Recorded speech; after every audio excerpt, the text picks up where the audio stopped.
He can't even do it, folks. And that is the sort of energy. Oh, Heidi. Oh, she was the one singing all this time. Hello to Heidi, special guest of two that we'll be having tonight. That we're revealing. Next to tonight. us. Yes, right next to us. How are we sounding, guys? How's the game sounding? Good. How are we sounding? We are once again doing an experimental sound setup. So good.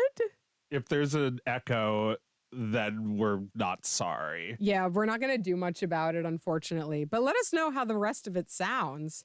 Game not audible. Okay, so is the game, are we audible? Once again, our joke was ruined by audio issues. Well, maybe, yeah, right, because we were singing along with nothing. We were singing along with silence. Okay, all right, guys, I'm sorry.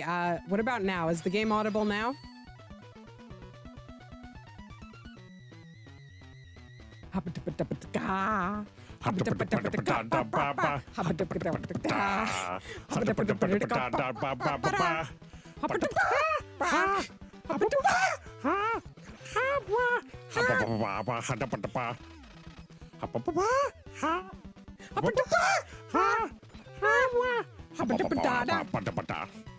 Okay, how's the game sound? Please tell me the game was something that time. Good.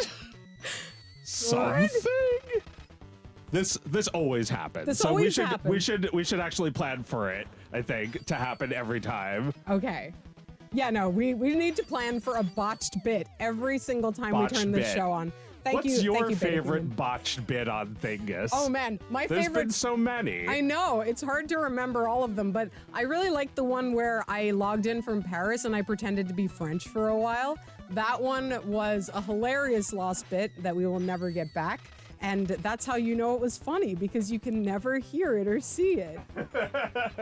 Yeah. I really enjoyed our bit last week where we did like the part where the Beast throws Maurice in prison. Yeah. And Maurice is looking for a place to get high. He's looking for a place to smoke.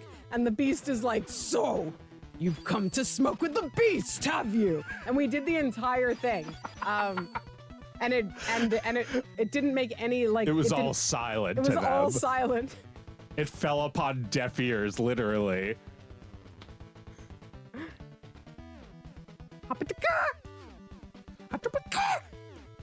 So oh yeah, you thought we had a perfect a cappella routine, of course. I mean, it sounded that way, right? That's gonna be fun to listen back to, I must say.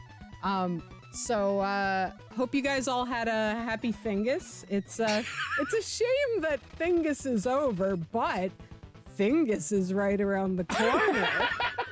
Are we all getting excited for Thingus? I love the Thingus season, don't you? It's my favorite season of year. The Grinch hated Thingus the whole Thingus season. No one knows the reason. Maybe it was the fact that it lasted 2 full seasons. Perhaps it was that his weed was too old.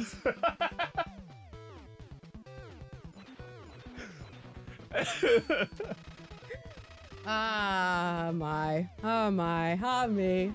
Well, we had a good time at Thanksgiving, didn't we? Yeah, Thanksgiving was good. Yeah, it was really nice. We were thankful. We were. I definitely felt thankful. You know, sometimes you have Thanksgiving and you're just mad about everything, right? No, you know what you're usually thankful for at like a lousy Thanksgiving? Is you've got somebody your age to go outside and smoke weed with. Oh, yeah. Mm-hmm. Or, you know, much older than you is fine too. Very, very true. But not like your mom's age. It has to be like your aunt who's older than your mom. Right, who you've never smoked weed with, but desperate times call for desperate measures. Who's got weed and is willing to smoke it at this Thanksgiving? You are my new smoking buddy. And that's a really fun part about Thanksgiving is when you get to smoke with somebody in the family you've never smoked with before. Yeah. And then go back inside and eat delicious Thanksgiving dinner while high with your aunt, like looking knowingly across the table at your 70-year-old aunt. Your cool 70-year-old aunt. She's cool. What can I say? Should we play a little Turtles 2? I thought we were playing Turtles 1. Oh, this is Turtles 1. You're absolutely right. Now, do both of the controllers work? That's the question.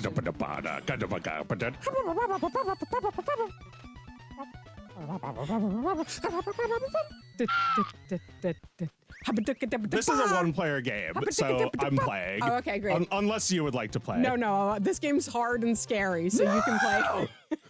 See what I mean? Already. This game is so hard, and the music is so good. Yeah, the music. Let's just listen for a second. Yeah, let's listen.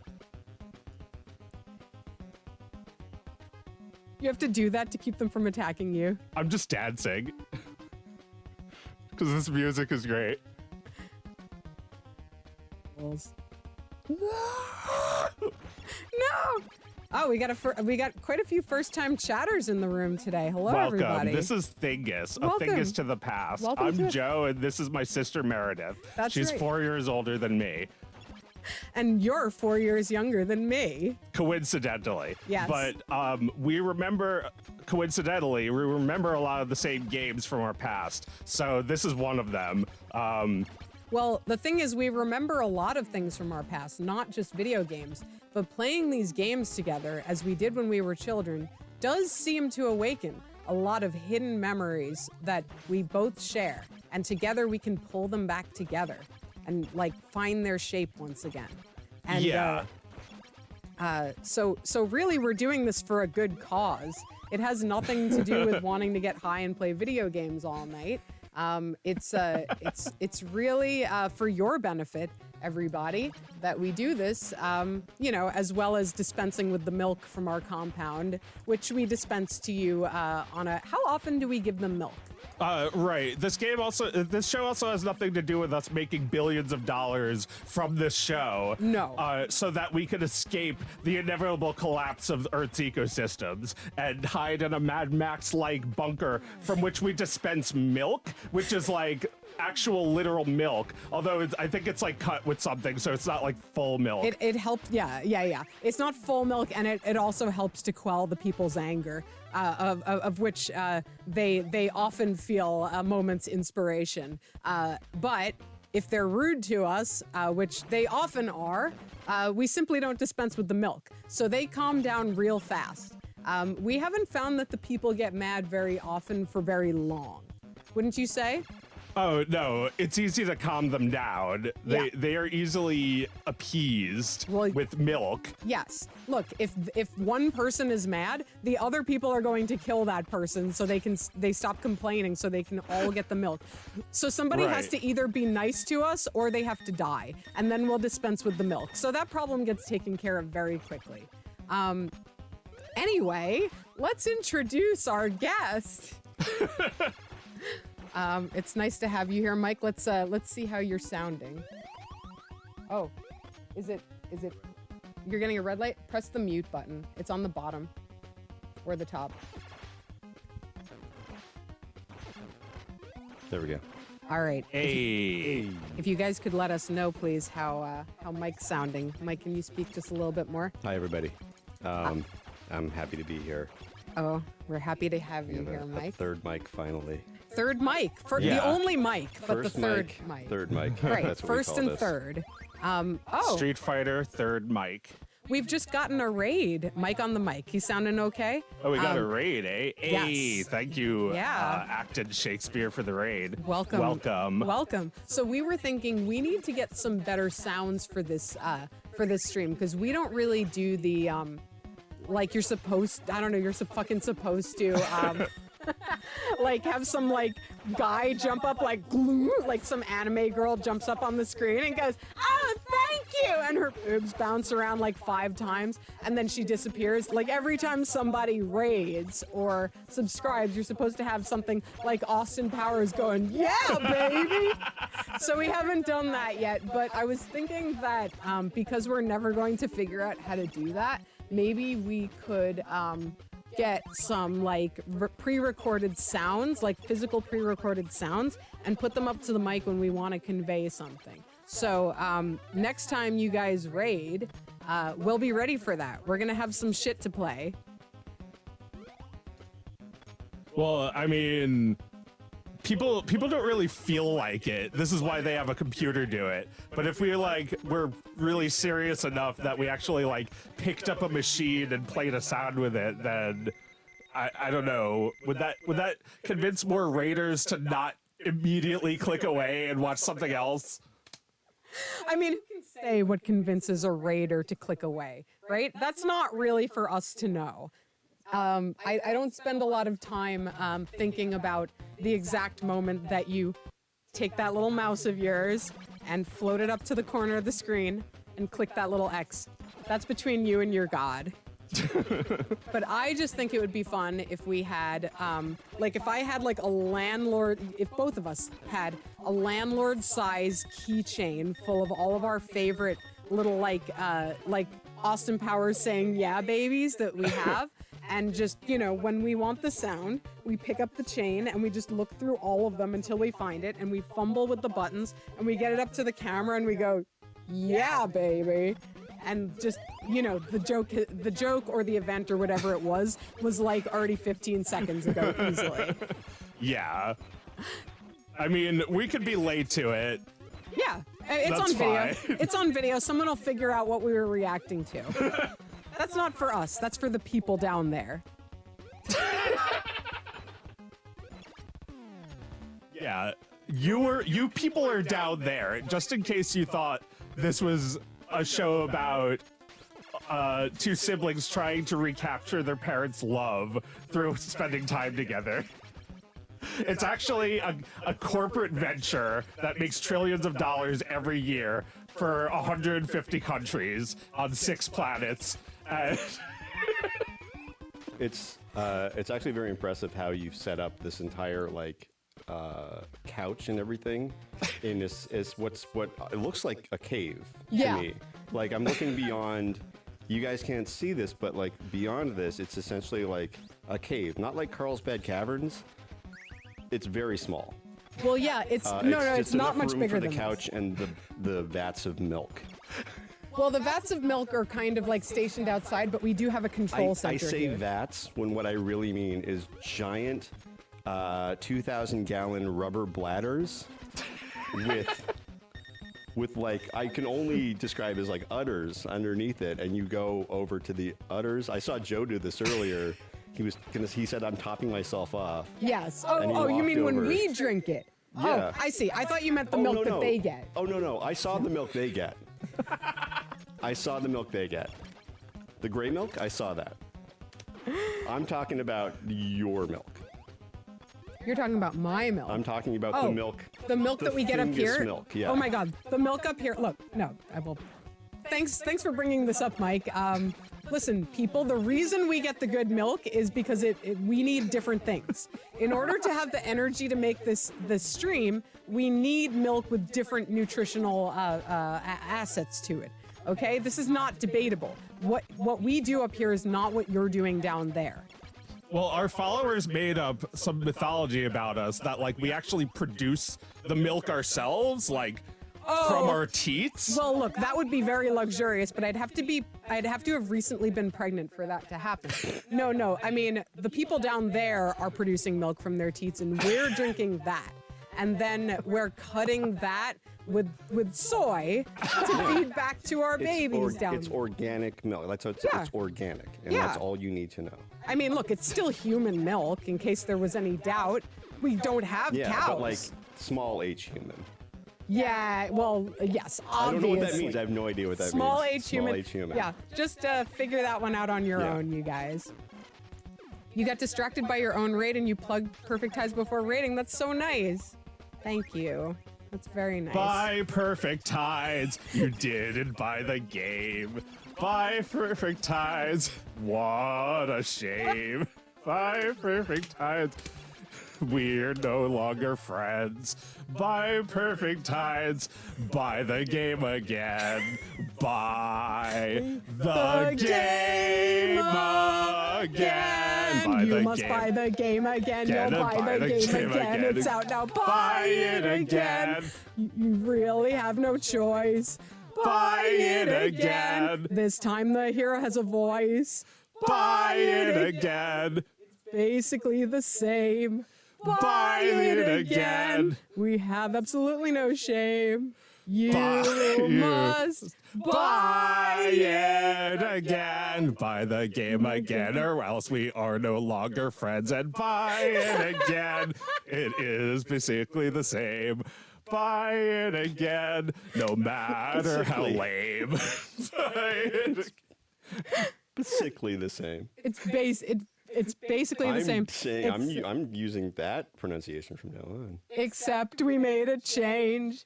Buy it again. We show you exactly how to play. Buy the game again. But this time it tells you how to swing a sword and buy it again. What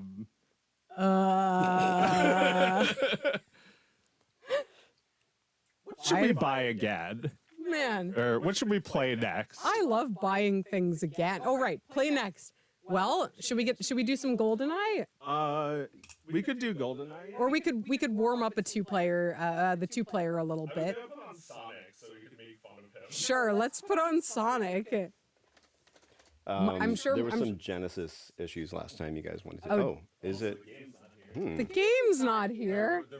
The game's not here. Wow, something is conspiring to keep us from ever playing Genesis.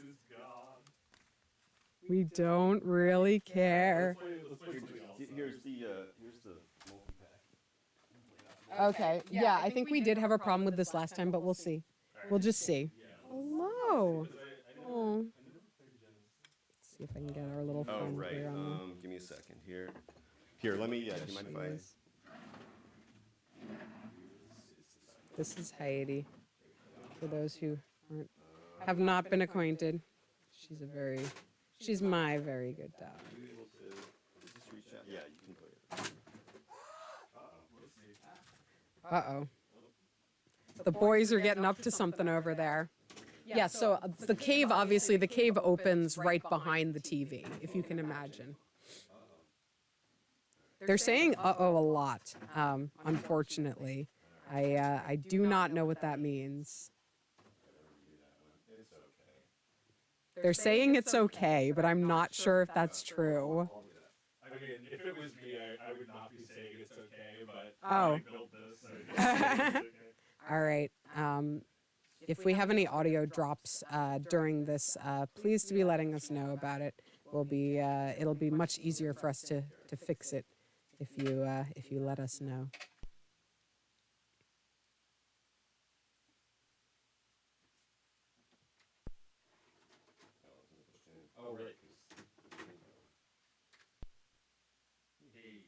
Alrighty. All right. Well, this always sounds a little crazy at first, and then it usually clears up. Yeah, it always sounds crunchy at the beginning. So let us know. It should clear up a little bit on its own. Well, we'll see. So if you guys are hearing that, it should sound a little crunchy, but it should be getting better. Yeah. This song goes, by the way. It really does. Yeah, there was like one night where we just Hasn't sat up even here started. for 20, 30 minutes and just listened to this song continue. Oh my God. And like it doesn't loop. Oh my It God, just no, not for a builds. long time. It goes for a long time. And like the combination of this song and this like anime woman looking at the earth from outer space, like this anime woman who like, as far as we can tell, she's not wearing any clothing. And she's just looking with full heart into outer space at the other planets. If I heard that whoever composed this was coming to our city, we'd be getting a babysitter. Yeah, no, we'd be seeing this Yeah. shit for sure. I mean, it's probably a teenager who like created the UI for this thing. Maybe. I assumed it was from a game that I just don't know what game it's from. Right. Who would create a unique song like this for an emulator? But maybe they did. Maybe. I mean, it's not like you need to use a copyright-free song for an emulator. It's true. But if you guys know who did this song, who we can credit with this song, I sure would love to hear about it. Because this would definitely be a Thingus hero, even though they're not part of our memories. But they will be. They will be. We're gonna remember these guys. Right, like let's play some Sonic 2. Yes. So Lopsy makes a good point that people make really cool songs just for cracking Photoshop. It's They true. do. It's true. I remember hearing a lot of dope They shit. are some seriously talented crackers. Yeah, I just pirated Photoshop today, actually. Look, I'm not. Look, Thank you for telling us. yeah. Well, I just wanted you to know. I just wanted everybody to know that I had downloaded it illegally. Because fuck them. Yeah. Because fuck them. I'm so sick of this shit. So Joe, why Sonic 2 this week? Why did I want to choose Sonic? I guess because I never owned a Genesis as a kid, and I feel like I was like I should ask my sister Meredith to tell me what was it like when we had we rented a Genesis. Oh man, it ruled when we rented a Genesis. Because Dad wouldn't let us have one, I guess. No, only Nintendo. And look, only Nintendo. Nintendo was awesome, but Genesis was coveted just because we didn't have it. Yeah. And I think we rented it 2 times. I remember renting it and getting at least one Sonic game. I don't know if it was this one, but I remember our older brother hogging that one quite a bit. I mean, Yeah. he hogged all of it. It was very hard to get any of the Genesis. Oh my God. When Artie was mad at us, he would put the Super Nintendo in a locked box. I don't remember that, but perhaps we should not disclose his crimes on the stream. I do remember. We should just make a game about them. Yeah. Buy it again. You have Perfect to buy- Tides on sale. Buy it again. Nothing has changed. It's exactly the same, but you must buy it again. On sale. It's 50% off. Buy the game until the sequel's out. Yes, buy it until the sequel's out. Buy it again. I wonder how many people did that during the sale, during the holiday sale. Maybe people bought it again just to be nice. Can you do that on Steam? Can you buy it again just to be nice? I don't know. I guess you can buy another code, and then you can have it in your inventory that you can give to a friend if you decide to. Oh, right. Or you could just gift it to a friend. You could buy it as a gift, right? Buy several codes. Well, no, buying as a gift is not buying again, though. Yeah, I mean, what we're really making fun of is that companies will make you buy the same game again by remaking it, right? Constantly. And they won't make the old one available at all. And, No. And there won't be any way to own it. There might be a way to play it, but you're not going to be able to ever have it in your library again. Right. There's no physical copy. Yeah. So I mean, they're trying to justify doing this by adding all kinds of features, but the features are arbitrary because of that. They're not actual design considerations for the game. Maybe some of them are, but for the most part, it's different because it needs to be a little different so they can justify selling the shit to you again within 20 years. Yeah, they have it and 20 years goes by and they're like, we can't sell this anymore. And so they dust it off and then they sell it again for $60. Like it's the first time we've ever seen this. Well, they made the mistake of making a really good product that people are just going to keep on playing. Yeah. That was a mistake, and they will never make it again. Yeah, a few weeks ago, Oscar was like, "Do you have any games on your phone?" I was like, "Sadly, I don't really." And so I downloaded Tetris, and I was like, Tetris is a good game. Oh man, and I he can was only like- imagine how much He was like, it sucked "Yay, me." Tetris!" And oh my god, there was an ad every single Every block. stage. And almost, because every stage was, how in Tetris it's like you play like a long time Yeah. before the stage is cleared. This was like you solve one thing and it's like stage clear. An ad? Oh, ad. it would clear it And- away so it could send you an ad. Yeah, and eventually like Holy shit. instead of me being like, no, Oscar was just doing it. Yeah. Oh yeah, he was saying no because he hated it. No, he knows we hate ads. Yeah. Yeah, the like the way they're invasive, like we thought we figured out how to not see them anymore, but they keep finding a way. Yeah, it was like worse. It's worse when you put like we never put the TV on. No. But then we had the Macy's Day Parade on over Thanksgiving. And there's just all And kinds it was of, just like ads. I mean, the whole thing is an ad. Yeah. And Yeah. Yeah.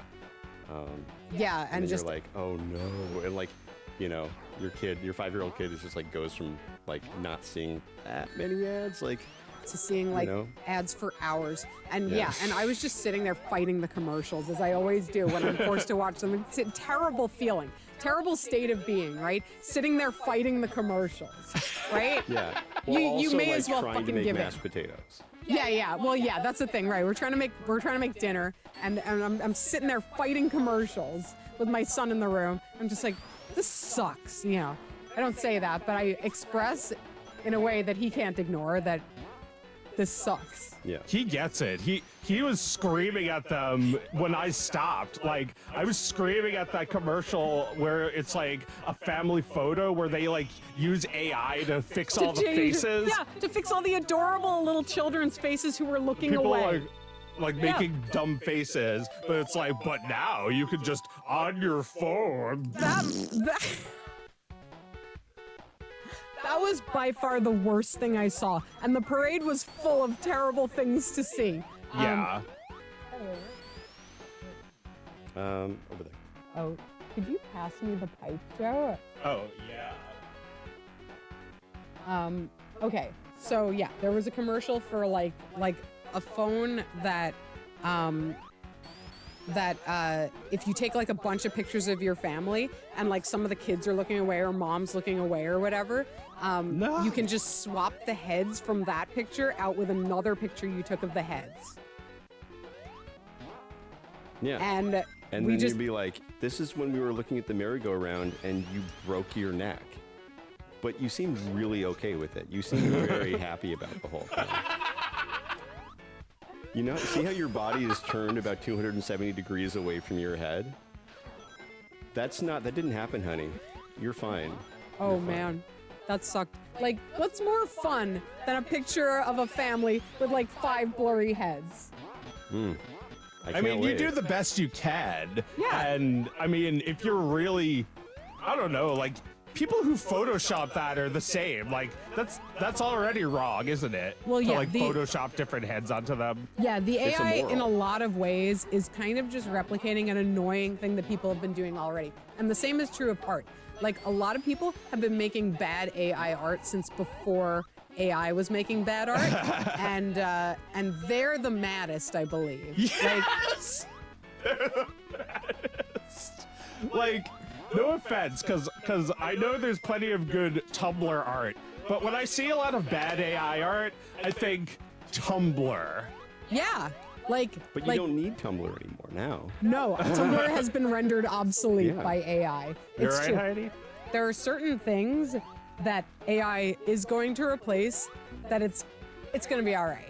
And it's not like Tumblr wasn't ever an interesting place, or at least, a place where there was a lot of like real human interaction and ideas flourishing, whether you like those ideas or not. No, I mean, undeniably, like there was a time where Tumblr was a fresh place for a lot of people to be and like commune over ideas together about but- whether the character from Steven Universe was drawn wrong. Little did we know it was all just being scraped for some future purpose. Yeah. And Sorry, I was just thinking about like the AI photo thing and that episode of Seinfeld where George is in the background of that family's beach picture. Do you remember that one? No. It's like a guy, like a businessman, and George, like somebody goes to visit the guy at his office, and he sees like, oh, this is a picture of me and my family at the beach. And I think it's like Jerry or Elaine like looks at the picture, and in the background is George squinting, walking behind them all. They would just remove that. They would just remove that now, and I kind of feel like a lot of like technology now is to keep sitcom plots from happening. Like They were mad about that. These dorks. We have to make a phone with all this technology because in that episode of Friends where like Rachel couldn't get a hold of Chandler. Yeah. And they tried to call each other. If they had cell phones and they could just call each other and that wouldn't have happened. Like people watch sitcoms as though it was like a tragedy. All the way back to Romeo and Juliet. Yeah. Like if they'd had a cell phone, everything would be fine. Yeah, no, people are like mad that stories were told about people. And they're like, we can't let this happen again, guys. We can't let the unfortunate, like the first season of The Office, that whole first season of The Office, we cannot let this happen to our society again. We have to create technology to remove all of the mistakes that these poor people made. Look, Romeo and Juliet. I'm glad that things aren't funny anymore. Romeo and Juliet weren't going anywhere. The miscommunication between them. That was slightly more age-based. They never could have communicated what needed to be communicated for their families. When I was 17, it was very difficult to communicate anything. They're even younger, Romeo and Juliet. Even harder to communicate. Wow. It's a real tragedy. I love, like, the really beautiful thing about Seinfeld is that, like, you describing an episode to me is just as fun as watching it. and like, there are other things that are fun about watching it, but, like, the satisfaction of the plot playing out, I can get it instantly from your description. It's really, like, Seinfeld has, like, taken on a whole new life in, like, the era of memes. It's been, like, you don't need to watch episodes of Seinfeld anymore. No. I don't know. I guess not. It's a language. It's just it's the stories that we tell around. Like while you and Joe are up in the tower of the cave, and everybody's down below. They're sitting around the candle, telling stories about Seinfeld. And there was this one guy named Raymond who had a brother who had a really deep voice. He was tall. Oh, Raymond. My brother's tall. Yeah, and they give that guy that job to the guy who can do the best Ray Romano impression. Oh my God. I don't hear anyone doing a better one in here. Then no, you got it. I think it's gonna be me. That's all you No, we need our Thingus state to have more culture. Can we get more Seinfeld episodes going in the fire, the trash fire circles? Well, they have. It's the one Seinfeld guy. He died last week from malnutrition. The guy who performed live. Well, no, I was thinking, okay, so we've got like a shitty little projector. We'll put that up on the side of the tower, and we have that DVD player that Drill jammed every single Seinfeld DVD into when he said he had jury duty. And so we can get that, and Oh, that's another thing you find out during this post-apocalyptic is that every Drill tweet was based on something real that happened. Well, he's a prophet. Yeah, I know. I mean, we all know that. We now. all know that now. We didn't know yes. that back in 2023. Yes.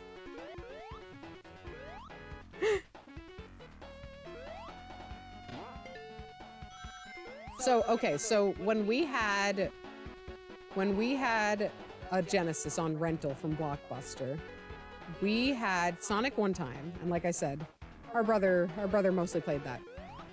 The second time we rented, I woke up pretty damn early in the morning to play Toe Jam and Earl for 2-3 days, however long we had it. I woke up every morning and I played the shit out of Toe Jam and Earl. Yeah. And that shit was well, it was hard. I don't even know if it was fun. It was just like stylistically interesting, Yeah. in a way that like I hadn't gotten on a Super Nintendo game. And Right. There was like a screen where you could just instead of playing the game, it was just like a screen where you could click on Toe Jam and Earl. And Yeah. Toe Jam was like, Toe Jam! And Earl was like, Big Earl. And you can just click them as much as you want and just fill the house with that sound. Yeah.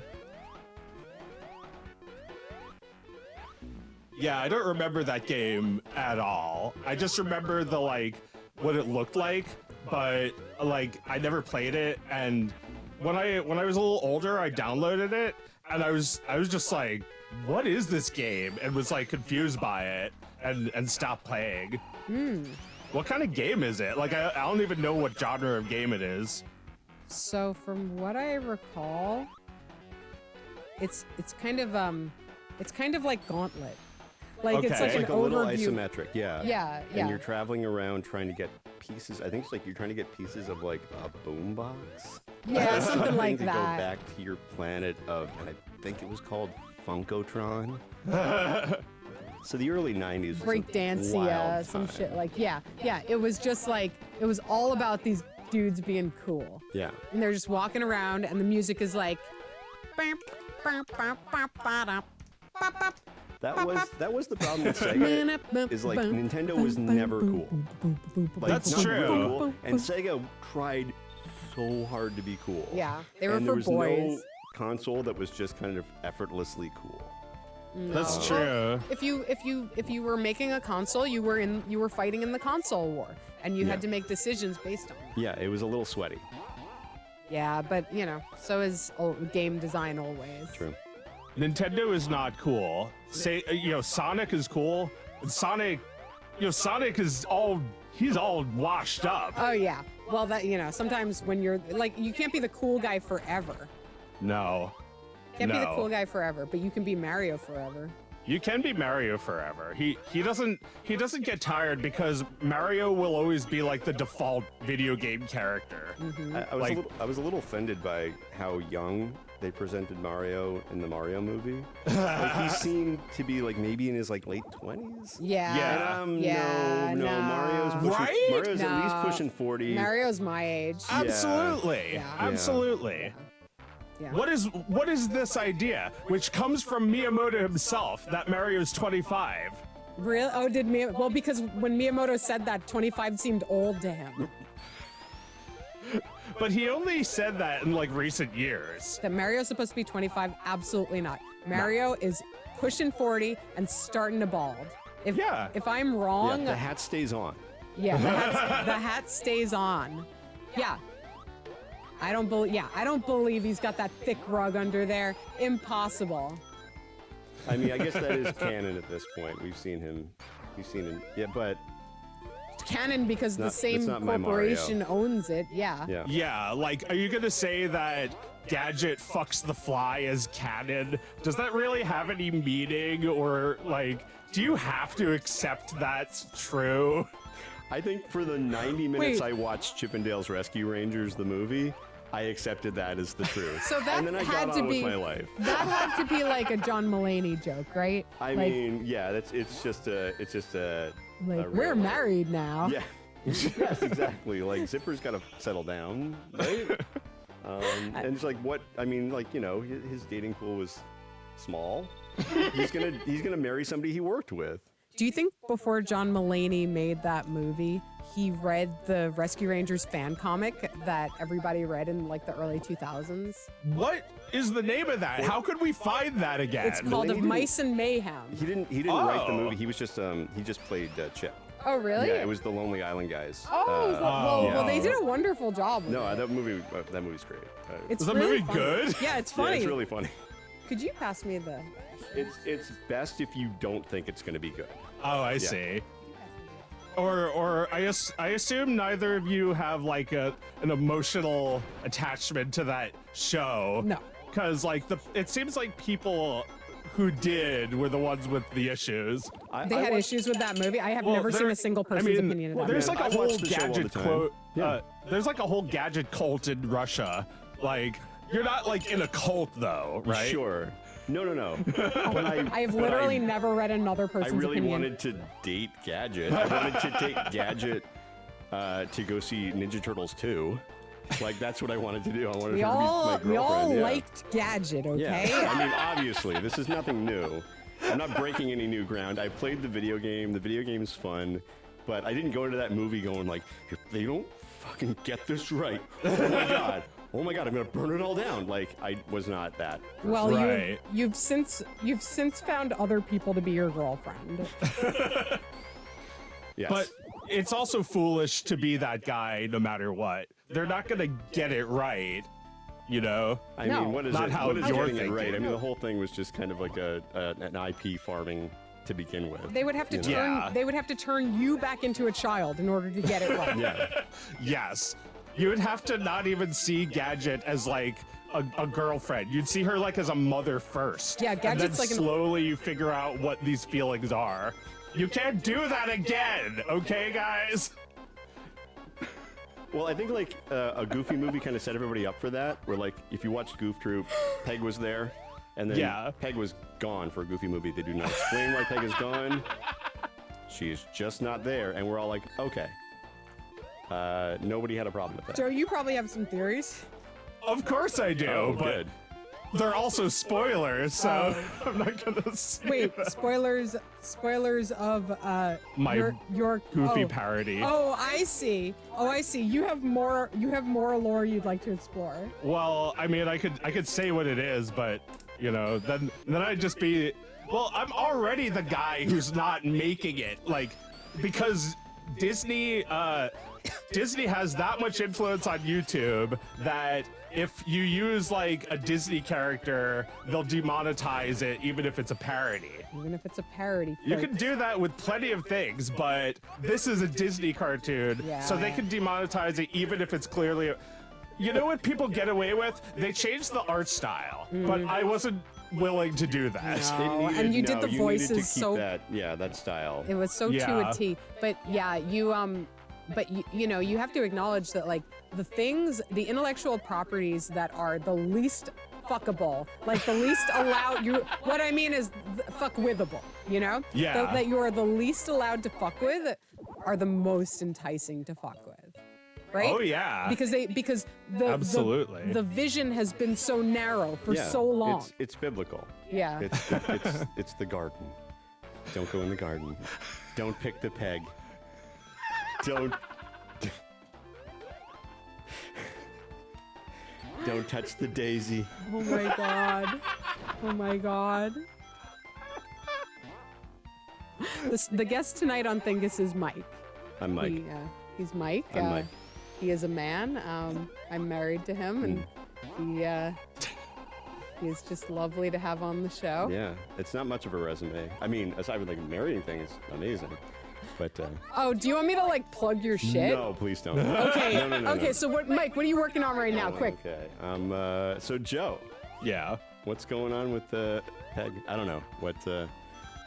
Should I just tell the story? Because I feel like you've got this this fire burning inside of you, and it can really Yeah. only come out through animation. Well, like the things I have to say are going to be upsetting to people, and they're going to react in a way that is like really hopeful that I'll change my mind about how the story goes. So they're going to be on the edge of their seat. No, is you what can't you're keep that saying. shit away, Joe. Yeah. I have a lot of ideas like that too, and I just need to do them. Right. Well, the thing is, this is rare, but like, I really needed that to make money in order for me to actually make it. So,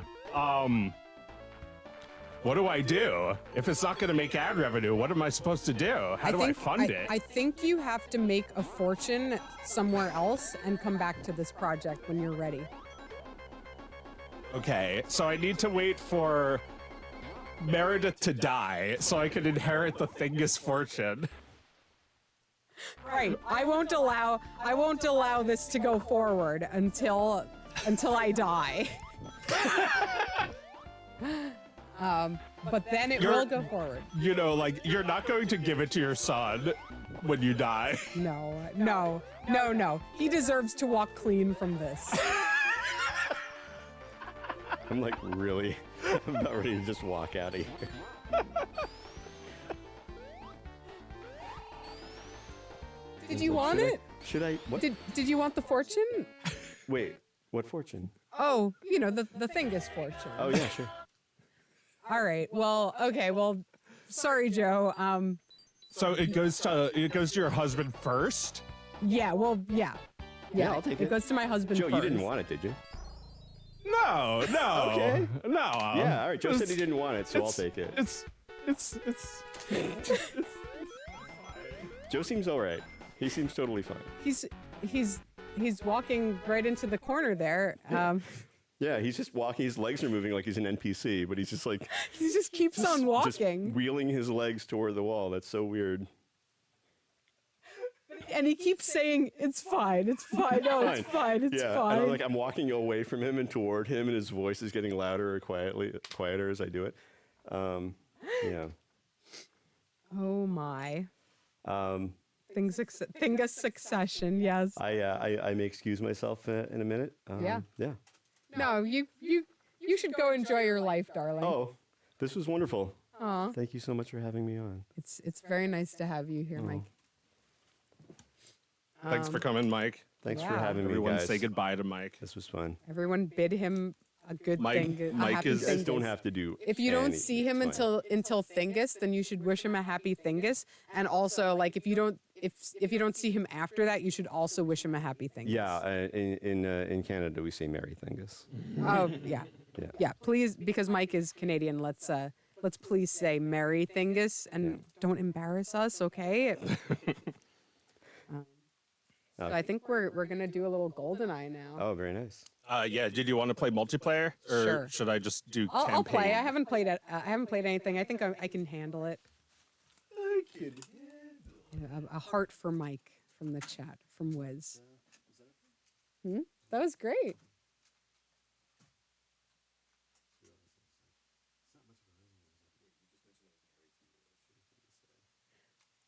The only reason you're allowed, permitted to be on this show, is because you're married to me.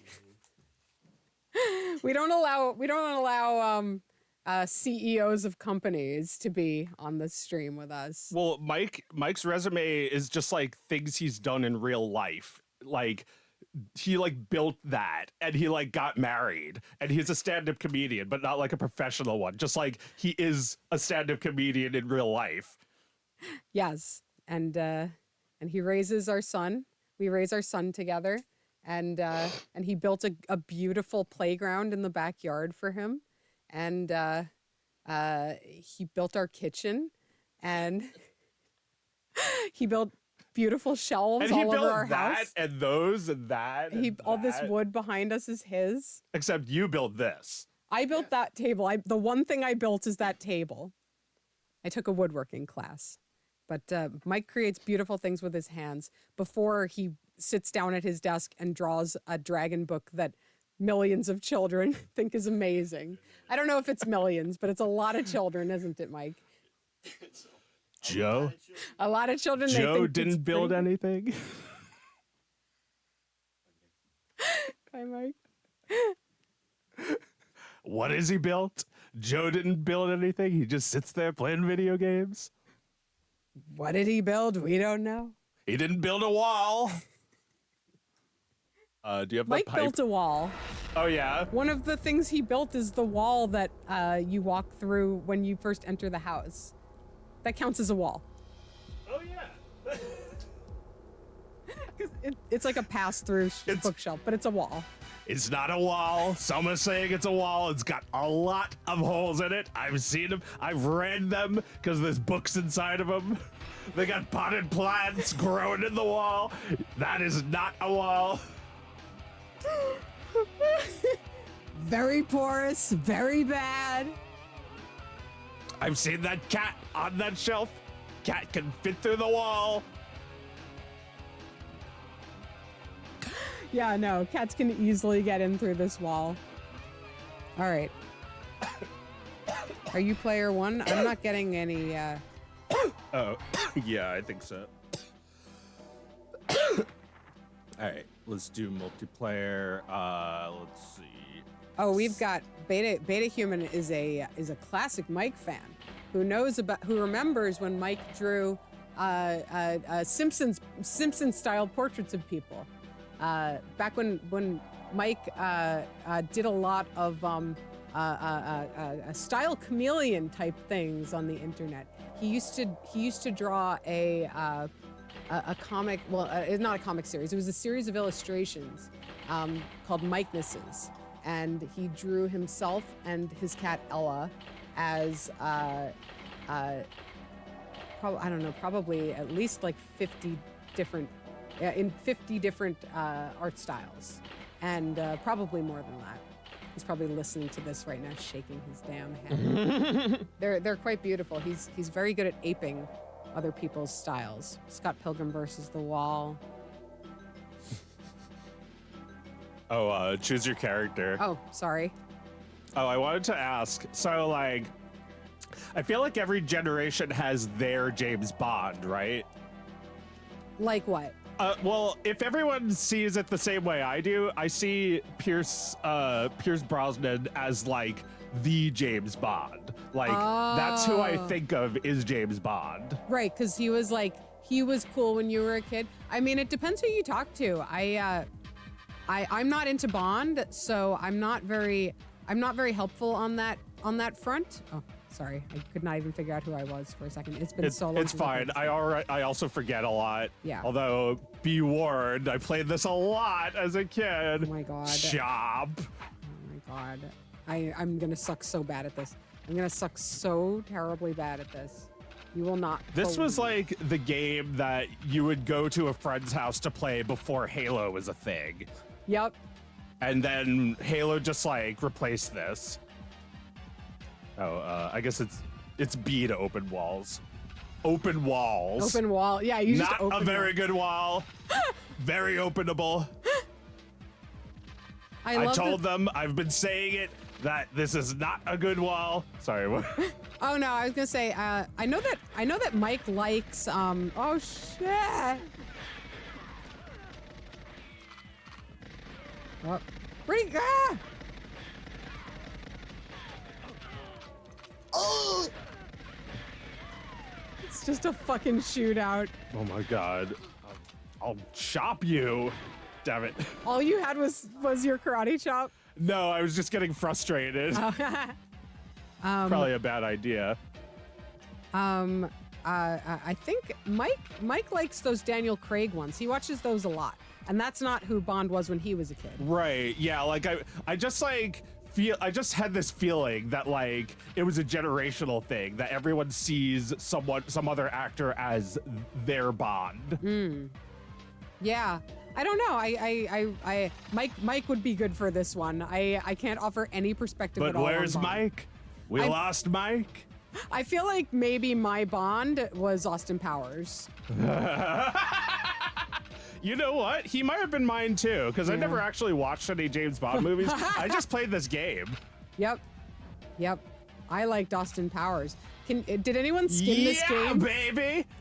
Did anyone skin this game so that like everybody was Austin Powers characters? No, but that's a great idea. Yeah. I'm sure no one's done it though. Yeah. You don't think so? Unless someone did it back then. I don't think anyone else would like think to. Right. Well, I don't know. I think a lot of people thought to make Austin Powers assets in the 90s. You might be. I mean, the thing is, like, Nintendo 64 hacking was not easy, and like people didn't do that until like the late 2000s, I think. Oh yeah. Yeah, I mean, there wasn't really too much in the way of N64 emulators until like 2006 or 7. Oh shit. Or at least not for me. I never had that until Project 64 or something came out. It just like wouldn't run on any computer that we would have. Well, yeah, but I mean, there were plenty of people involved in those worlds, who were adults when this stuff was coming out, who were interested in modifying these games. It just must have been a much smaller community of people. Well, yeah, what they were modding was probably a different game. This was like 1997, so they might have been modding Quake. Quake 3 or something. Or Doom. Was big. Would they be modding Doom? Yeah, probably. I guess people it's just that Doom would be pretty old by this point. Oh, they would right. probably be doing Quake or Half-Life might not be out yet. I think that was 98. I see. But Half-Life was probably like the really most modded thing ever because they did like Counter-Strike and Team Fortress, and there's like all these spin-offs like Portal, all from Half-Life. It's all from the same model. Yeah, the Source engine. It was like Gold Source. Amazing I don't fucking have engine. anything. Gold Source is so fucking cool. It's like it uses the like Why can't I pick anything up? oh, here, I'll make it fair. What happened?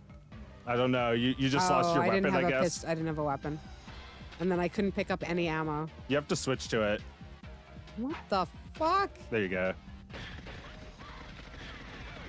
But yeah, like Gold Source is great. It's like it's got the reverse square, whatever. Do you know what I'm talking about? The hack? No. The reverse square root? Hold on, I just need to take my headphones off for a Okay, second. so you know, I barely understand this, but from my understanding, it was like one line of code that they added to make games like 32-bit games run a lot better. One line of code? Yeah, like it made it so like it did like bit modification. So like it was like an entire bit. It like moved all of the bits over by one to save space. Wow. I mean, how fucking that must be the most satisfying thing ever. It was like it was in engines for like a decade. Wow. Like now games don't use that, I guess. But it made it so they all ran amazingly on 32-bit machines, like all the bullshit that we had. Right. Wow. Okay, so you can design for those machines. Where are you? You can design for those machines and get better performance now than you could back then, before they figured that out. I'm sorry, what?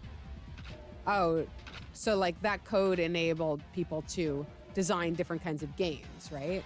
Well, it basically made it so first-person shooters were possible. Oh. Like, these are like the really demanding engines, right? Like, Right. it's got all like shadows and reflections and junk. And there's like all these players at the same time moving all fast. But like, yeah, maybe, this is something that we really have to ask the chat about. Like, they have Google, and they're also smarter than us, probably. All right. What is the reverse square? What is the inverse square root? Okay, so Find it for us. Okay, so please. Iwobun has some information I'm going to read. Now processors can handle the real inverse square root, but back then they couldn't handle floating point numbers very quickly. So any number with a decimal would not run as smoothly. Yeah. And you really require those for high frame rate games like this. If you want to have smooth movement and shit. Am I right about that, guys? You need a lot more precision and a lot more floating point numbers than you would. I mean, it sounds like you understand it better than I do. I mean, I barely understand. I have like a very baseline understanding of C. Well, what is a floating point number? It's a number with a decimal point. So not just an integer. It's Yeah. got like 2 spaces for decimals or more than 2. And an infinite number, I think. And or it's not infinite. It goes up to a certain amount. I forget what it is. So they just moved the decimal is what they did. Mm-hmm. Interesting. Yeah. So the like, you know, if you work with integers in games that require precision, they're going to run like they're going to round up or down in a way that you're not going to be happy with.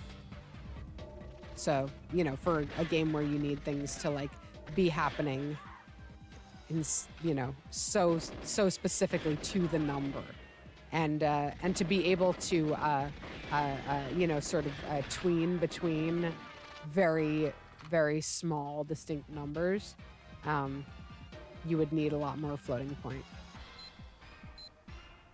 all of my settings to get my game pads running, that involve joysticks, required floating point numbers.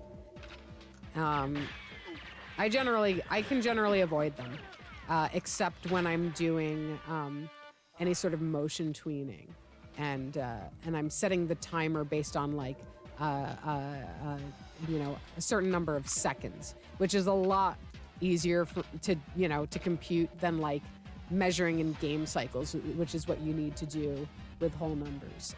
Is you need to measure like the system cycles. I'm describing it very badly, but based on my limited understanding of how to make video games. I'm a work in progress. I just sit there and I go, why won't the game work? I need to make it work. And then I do. This was so satisfying. Somebody had a question on the Steam forums, and in general, I think the people on the Steam forums are, as is their. It makes sense. They are a little less patient with you than like the people in your Discord or on your Twitter account who are much more willing to put up with shit not working or whatever. Yeah.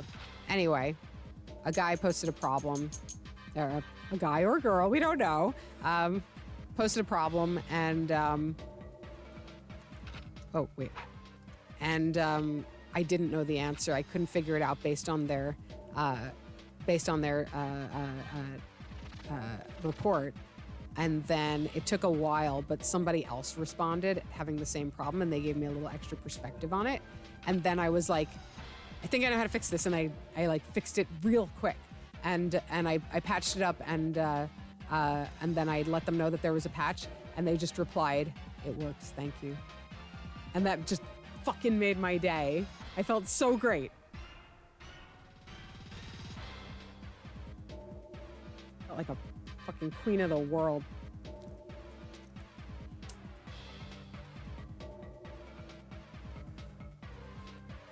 Okay, Ewo posted a video in the Discord for us. Well, look. Thingus time is not learning time. But I'm gonna check that. This is fascinating to me, but I totally could not explain it, so thank you. Yeah. Let's kill each other. Kill. Ow! Like Tom. Do you want to play like a different level or like with different Yeah. guns? Yeah, sure. Yeah, this shit's fun.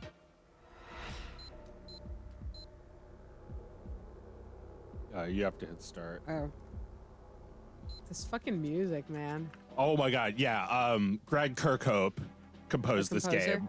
Yeah, same guy who did Banjo-Kazooie and Donkey Kong 64. Oh, right, because this is a rare game. Yeah. That's funny.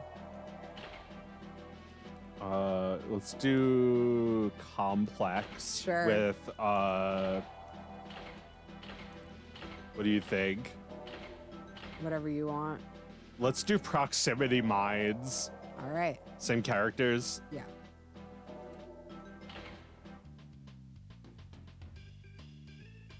All right, so you have to throw the mines, and then you can like hit a button to activate them. Oh man. Or no, proximity mines are not those mines. Oh yeah, no, we can just shoot each other point blank. That's what we can do. I don't have a weapon, so Oh. I'm gonna have to eat my fist. No. Ow. Oh yeah, proximity mines just blow up when you get close to them. Wow, you got away. I got away. Yeah, where'd you go? I died. Oh. Gotcha. Yeah, can't you see the top? This is a split screen game. I guess I wasn't paying attention. There's kind of red on the top of this level already. So I thought that was the blood coming down. Where are those proximity mines? Oh my god, you're right. You're so close to me. What the fuck? Where? No! No! Oh, there you are. No, Shit. I hear you. Where are you? Where are you? I can't see him.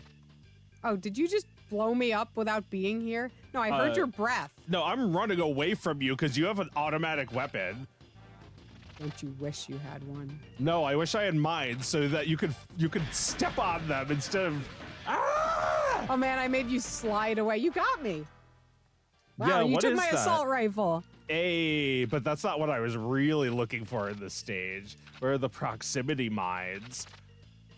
Yeah, God, it's this true that the music. Goldeneye ammo sounds really good to pick up. It's funny how so many features of game design come down to a nice crunchy UI. Yeah. Nice crisp UI. Yeah. There's crunchiness about these sound effects. Yep. It's like clack. I think I'm stuck in a hole. I shouldn't tell you that. Yeah. I feel that way very strongly about Kirby and Zelda. Oh yeah. Nice crisp. Like a salad to Yeah. play. Yeah, tasty. Tasty. Crunchy, crispy salad. Yeah. And then, you know, if the game is fun, that's great. But like, all it needs is a nice crisp sound and feel, and then I'm set. You know what? You know what's nice and crispy? I've been playing this game Cobalt Core. I can't remember if I've talked about Cobalt Core on the stream, but oh man, you just blasted the fuck out of me. I've got karate chops. Holy shit. What the fuck? Yeah. Shout out to this game Cobalt Core. Really great menu screens and really great, great fun experience to play. Just feels great in your hands. And I don't know what it would feel like to play it on the PC, but I've been playing it on Steam Deck, and I just love it. It's just my little treat before bed. I adore that game, Cobalt Core. I want people to know it's good shit. I think it's doing pretty well too. So hooray! Cool. It's nice to enjoy a new game. Yeah, it's been a while for me.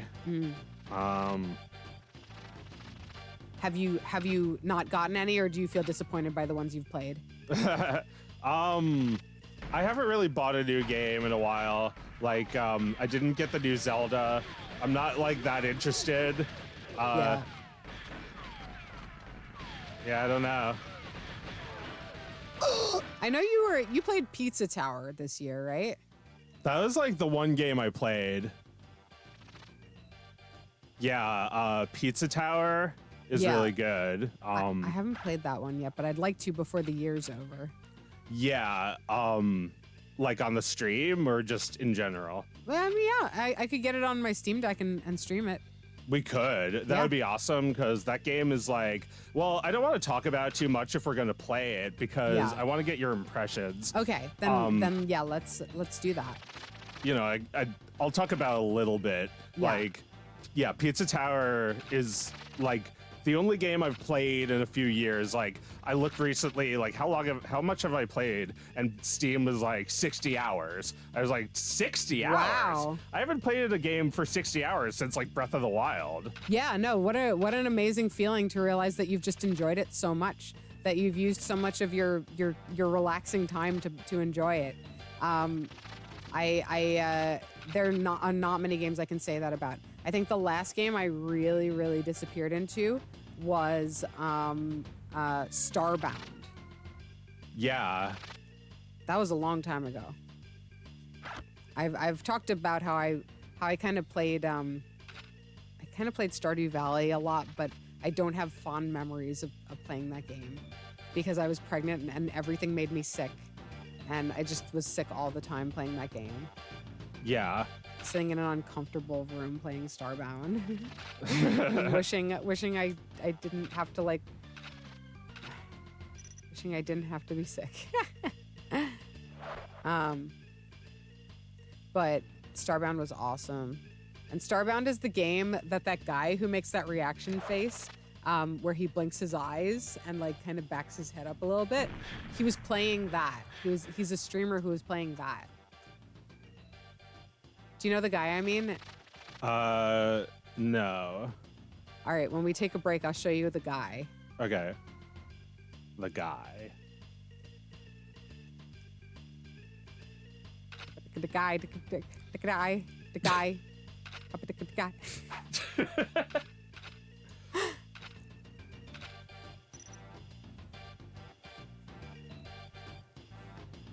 Yeah, I mean, because I'm trying to think of games I played this year, and really, there's not many. I've played a lot of, not a lot of games, but I've played like a decent amount of games this year, and most of them are not new, unfortunately. Most of them are games that I played all the way through at an earlier period in my life.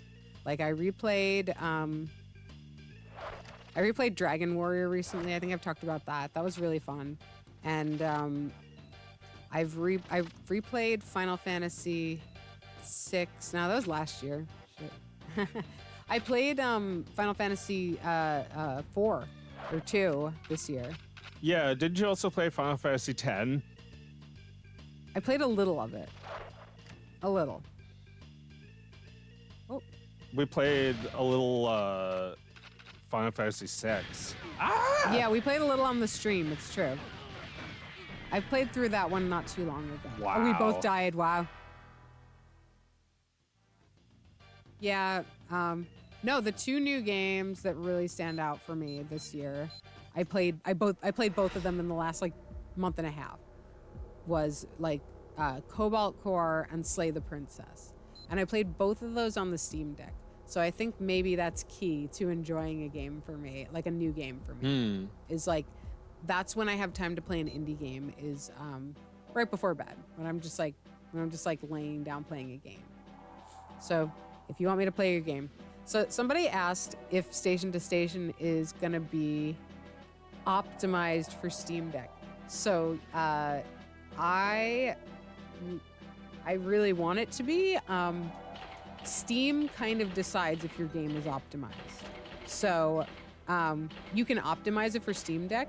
I mean, I think my current version of Perfect Tides 1 is optimized for Steam Deck, but I didn't design it that way. But I have added enough to like allow it to conform to Steam Deck standards. I followed the checklist, and I've done everything that I can possibly do on my end. And then Steam has to evaluate it in order to put that little stamp on it. Obviously, a lot of people want to have that little stamp on it, and it takes them forever. So you either need to be a very, very popular game and Steam comes to you, or, I mean, that's really the only chance you have, is your game sells very well and Steam figures out that they need to like check and see if your game is optimized. So you really can't, I mean, look, maybe if you know somebody and you grease a few palms, you can get somebody to optimize your game. I have not found a way to actually display the optimized badge without going through a very, very, very long process of waiting for Senpai to notice me. I'm sorry, I'm not even playing. I'm just trying to talk about this and organize my thoughts about what it's like to be a developer who is so dependent on Steam. Well, have you like considered the Take that. have you considered the pirate market of your game? What if people are finding out about it through sharing it illegally? I have no idea. I've never checked it out. It's not my business who's pirating it. What am I going to do? Guilt them into not pirating it? They either have $15 or they don't. What am I going to do? Well, no, I mean, I was just saying that, like, I think it's cool to release a game that's DRM free. Yeah, well, I do. You can get it Yes. on itch, so I'm sure somebody has pirated it. Yeah, that's what I'm thinking. That there's probably one or two people, right? I'm sure most people would feel guilty because they know about your work and have like seen a lot of your work for free, right? Yeah, but that's only a few people. Ultimately, more people are going to play Perfect Tides who've never heard of my work. Okay. I mean, that's my hope, but Yeah. long term is that I make games that people. I mean, there are a lot of people who never read my comics before who found the game first. Oh, And, yeah? Yeah, a lot now. Like it's. I mean, it's growing since the game originally came out, and people hear about it. They hear it recommended and they put it on wish lists, and then when when you initiate a sale, sorry to talk shop about Steam. This is probably so fucking boring to most people. But when you initiate a sale, all of those people who have wishlisted your game get emailed about it. And that's why wish lists on Steam are such a big deal. Like why you have to have a certain number of wish lists, because then that's like basically a direct mailing list to those people. I see. Yeah, I get it now. Yeah. And the conversion rate on people's wish lists are generally pretty good. Yeah, I definitely know what that's like when an email goes out to 50,000 people. That's like immediately 50,000 people see it. Mm-hmm. Yeah, 50,000 people getting your message. How can you beat that? Oh, did you throw a bomb? Ah, shit. It's a rocket launcher. Oh my God.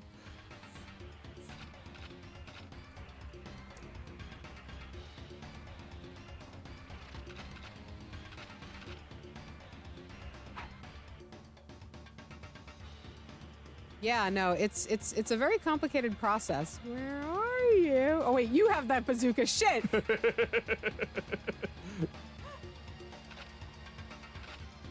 Uh-oh. Where are you? I guess it's going to be mutually assured destruction. I suppose so. Oh shit. Oh no. Got me. You smoked me in one shot. Yeah, no, I did get a lot of great reviews with Perfect Tides, although not that many people, like, comparatively have played the game than, like, you know, a game that you would consider a bigger success. Like I'm still sort of a cult game, even though I got a lot of like great press. Press doesn't mean much, and neither does Twitter, compared to the sheer number of people who are using Steam to buy video games. And for a game to succeed, you have to appeal to people who use Steam to buy video games, because that's the biggest audience in the world. Like, nothing touches Steam. Like Steam itself.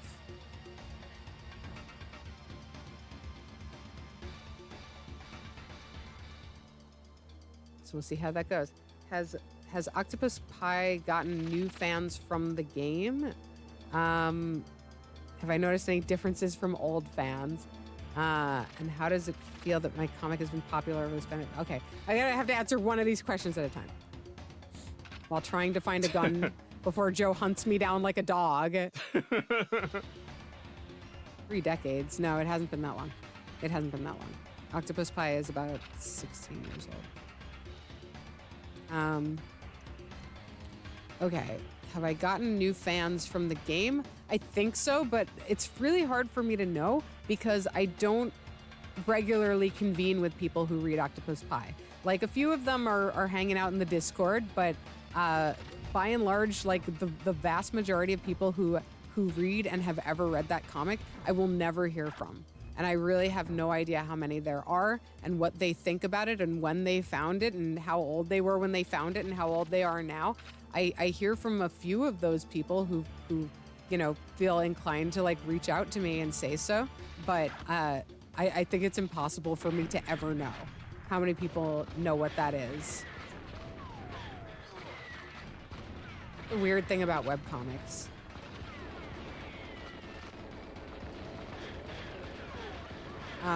So yeah, I don't know. I mean, is there a difference between old and young fans? Well, I mean, there is no Octopus Pie fan. Like, there's not a single behavior they have. They're all different. They don't behave in the same way, which I feel like there are a lot of fandoms for which that is true. Wouldn't you say? Well, I don't know. I guess, like, yeah, like some of them are from different generations. Like, you were saying how, like, there's probably people who are finding it now who are like 12 years old, and there are people who were 12 years old when it came out. Yes. So they're the same. They're like, yeah, those people are like almost the same age as the characters, and then there are people who are kids reading about them when they were 20. That's cool, right? Like I think it's cool when somebody who's a teenager right now plays Perfect Tides. Like I consider that like you know, an enormous compliment when somebody who is like the age being portrayed or close to is Yo. like this feels correct to me, you know? Yeah, I wanted to bring this up because I was thinking about how I was the right age for Pokemon. Like, Pokemon, I was 10 years old, and so was Ash Ketchum. And, like, Pokemon was the world's biggest phenomenon. So that just, like, hit me directly. Wow. Being 10 years old at the same time. You had a Game Boy Color hanging out your back pocket. No, you were right the first time. I had a Game Boy. A Game Boy, that's right. That's brick. right. The brick. Yeah, right. That's what we played Pokemon on at first. You guys know that? No, everyone in this chat knows it, right? Well, you had the Game Boy Color. I had the Game Boy. It was, you know, already had a Game Boy Color too, and I got the old one. Right. I see. Yeah, I remember playing it on Game Boy Color. Yeah. But yeah, you know, you had Pokemon Red, and I had Pokemon Blue. I was frustrated because I couldn't find kids in my school to play Pokemon with. Really? Yeah. Oh shit. Oh, Yeah. I'm sorry. That's too bad. I guess I was did. just a little too old. You were the right age. Yeah, everyone was into fucking Pokemon. Oh man. I loved Pokemon. And yeah, like I guess my friends would have all been like 14 and 15. They did not give a shit about Pokemon. I knew maybe Yeah. like I knew like a kid at Hebrew school who gave a shit about Pokemon who was my age. Oh god. Oh my god, that means that I'm a kid at Hebrew school. I'm the kid at Hebrew school who that kid found to play Pokemon with. Yeah, you're that kid. Oh my god. That's something that I kind of explore in PT. Yeah. Is like finding somebody who is very similar to you, so similar, and like you get so close that they start to reflect your loserness back to you, and then you don't feel like you like them as much anymore because it's too shameful to like see yourself through them. Yeah. Oh god.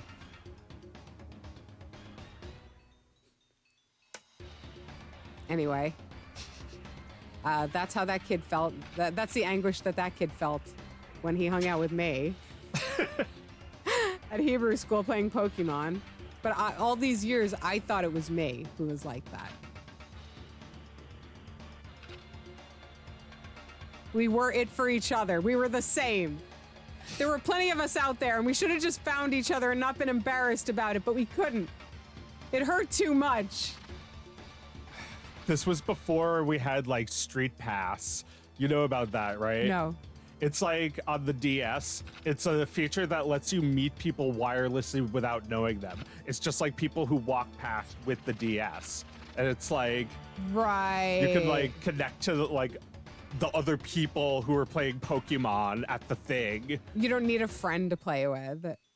No, I mean like it makes it easier to find those people is what I'm saying. Okay. All right. Can you become friends with them? Yes. Okay. So it's like safe, right? You can't I ever think like so. find out who they are. I mean, I don't know. I think if it's at like an event, it's a little conspicuous, the guy like playing a Nintendo 3DS. Right. I remember that. Yeah. You could just play next to somebody at the airport or something. Or right? I guess it wasn't the one I had. It was like the DSi or the 3DS maybe. I didn't use that feature. No. I knew about it. I don't think I had one of those until much later. Yeah.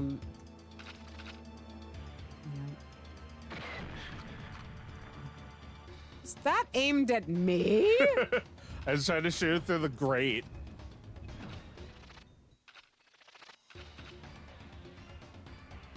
Hi. No! I killed myself. Oh man. I think I'm almost good. Yeah, let's play something else. Okay. I need some. Could you get me some, actually, could you get me like one of those tea sparkling waters? I'm not saying the name. I'm gonna Greek the label so nobody sees the brand on the. Yeah, they they didn't pay us enough.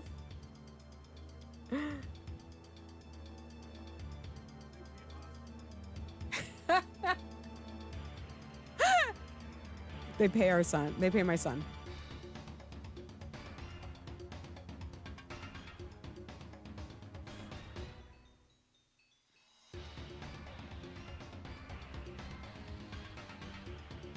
The thing good? Is that like the Talmud?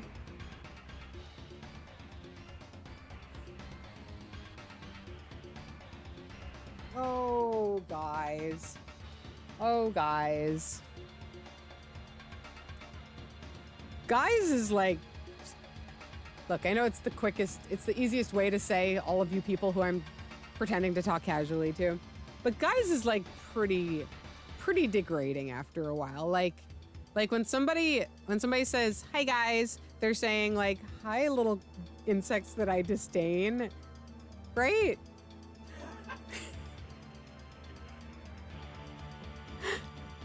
Do you think when people say guys to their fans, that means like that word is crawling with, like, it's dripping with acid, right?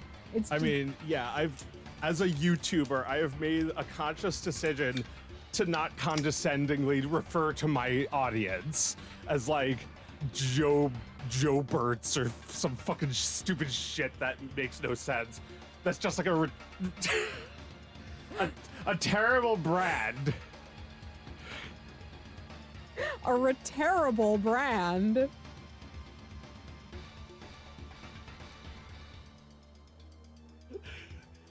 Oh yeah, my dude. Thing heads.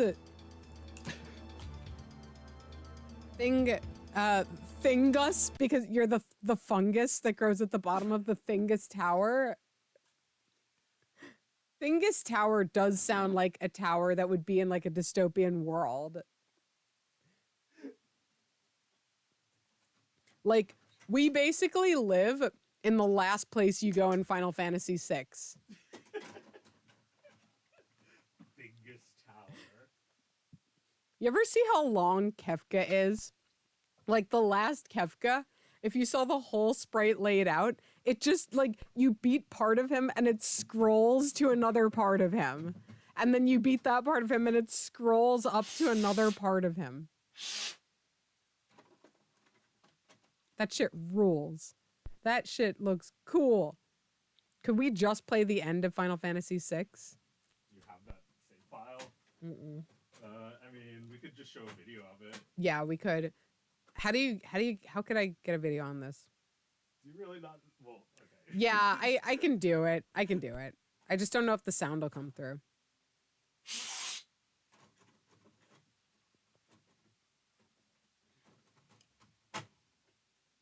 Maybe I'll set it up for next time. Yeah.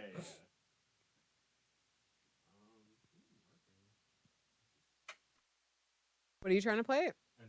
NES. Try the method.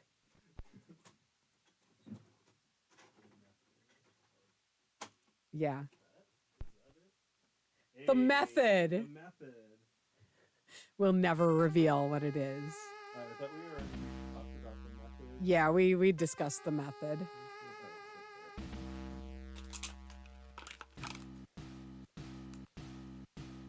So, Batman, you think you can beat my game?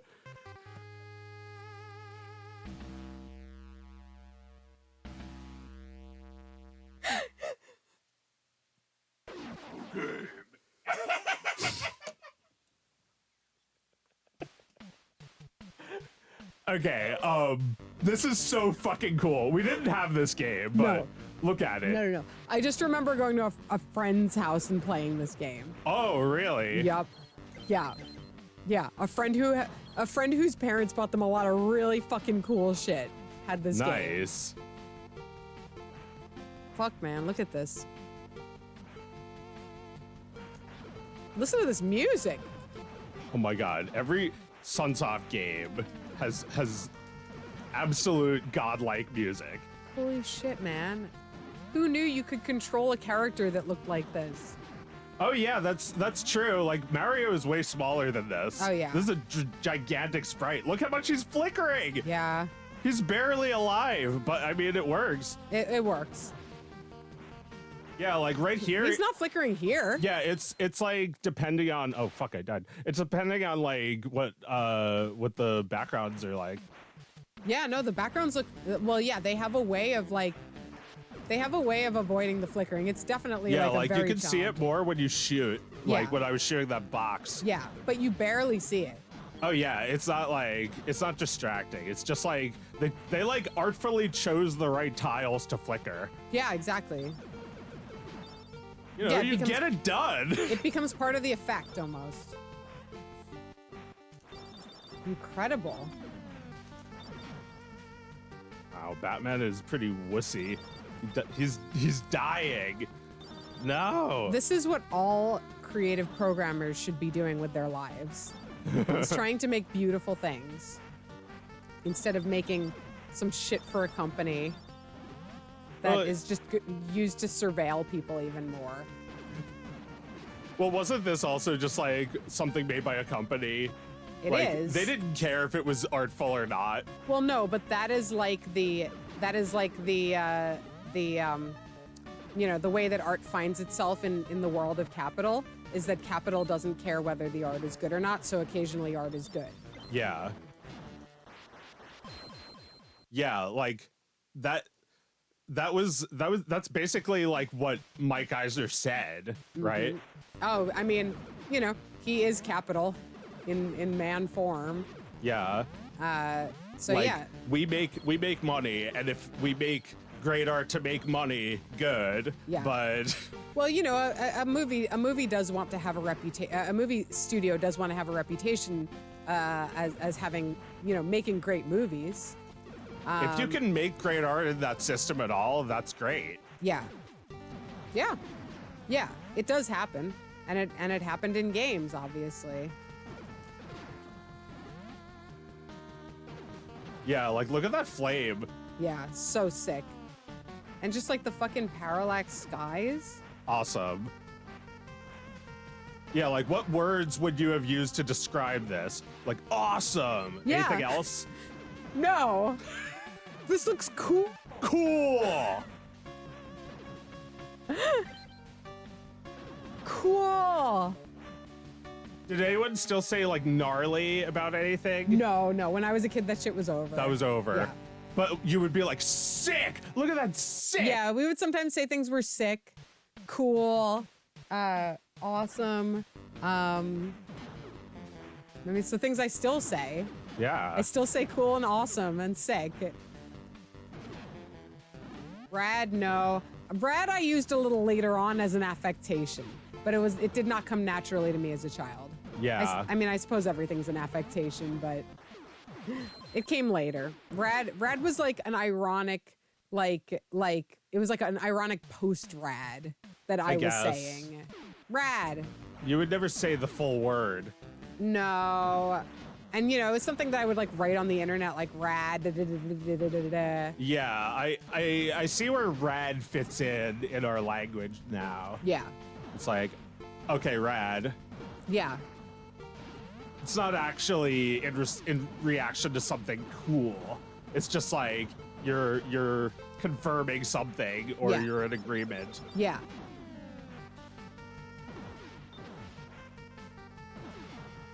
Based is a Zoomer thing. I mean, everyone's doing the base shit. But yeah, it does Yeah. feel like based has escalated to mean somebody who says something that is considered you know, not in the best nature, but undeniably the truth. Like somebody who is a bit crude, crudely speaking the truth. I thought base was just like retaining the same opinion over time.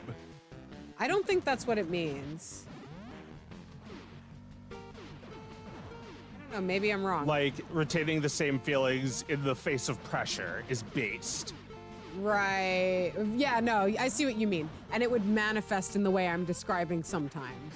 is to just like have your principles regardless of like social pressure. Yeah.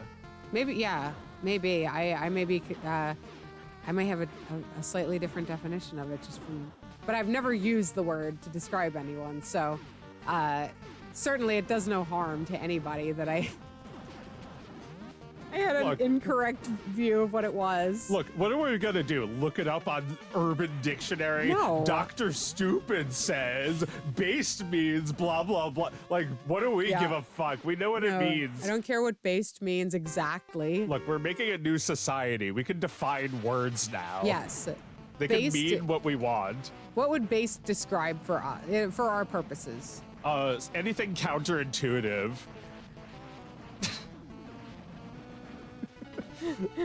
Oh yeah.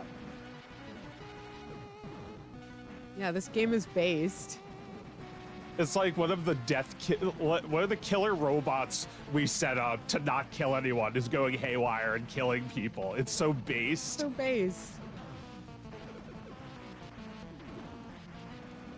This game is based. That's something based. a Zoomer would probably say if they appreciated this game.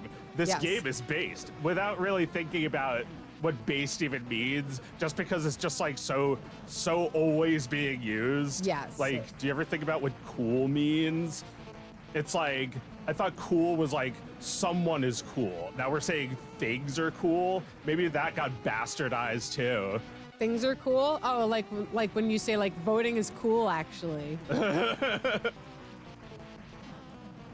or it's good actually. Voting is good actually. We're all gonna vote this time. The problem with making fun of the statement that this is going to be the most important election of our lifetime is that it still is going to be pretty flippin' important.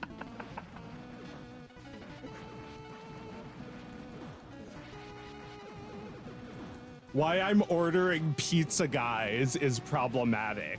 There's a place called Pizza Guys, and you can't say that because we'll owe them money.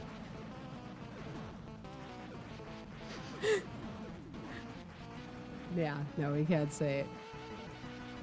A lot of things are problematic and unwoke. Like this game probably, for some reason that I wouldn't be able to say just yet. No, I think everyone unanimously agrees that this game rules. But if it's based, that means it's not woke. Right. I think you're right. I think based means not woke. Well, like, let's say, I don't know if this is gonna happen because I never played this game, but let's say we like found like a woman in distress. That would be not woke, right? Wait, a real woman in distress?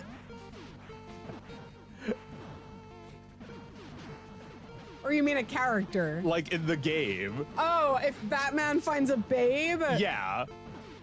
Like, that would not be woke. I guess we gotta keep playing and find out. Yeah, if there's even one sexy babe in this game is not woke. I mean, look, being a vigilante is not woke. Batman was one of the first things to go when people got woke. Are you sure? Well, there was definitely a woke critique of Batman. Maybe. Something about like him being like a I don't know, like a capitalist overlord or something. Well, being a vigilante is like a conservative idea. You're deciding that justice needs to be dispensed by you, and that you need to be like judge, jury, and executioner. That does not align with like any sort of left-leaning views. So like, you know, ever since the cultural shift, people watch Batman or enjoy Batman with that sort of cultural critique in mind. Okay. Don't you think? I guess so. That like everyone sees the problem with Batman, like in the Batman universe, right? Yes. Like everyone would criticize Batman. Yes. But it probably didn't begin that way, did it? It Batman just being works for praised? Batman. Or Batman being criticized by everyone. Well, I think Batman being such a lonely vigilante is kind of a recent, like a dark, lonely vigilante. That's like a Frank Miller era invention, isn't it? I mean, I have no idea. I was born like in 1988, and Batman has been around since like 1940. Well, okay, here's my understanding of it, extremely limited understanding of Batman, is that, you know, the early Batman cartoons were like pretty lighthearted, mostly detective stories. Like there was some punching and flying around, but it was like every other panel was like, I just deduced from my bat microscope that and it was just silly shit back and forth. The Adam West TV show, that's the spirit of Batman of that age. Did the cops thank Batman? I don't know. I don't know what Batman's relationship with the cops was.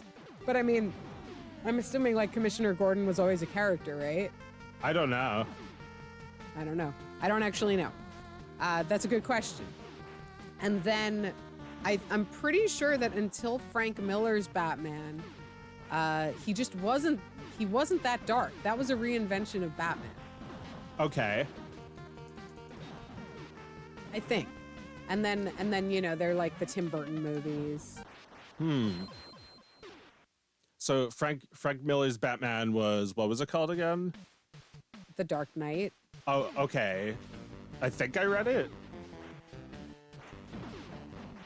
Wait, did he do The Dark Knight? Sorry, everybody. I think you have that right, although I know very little about this subject.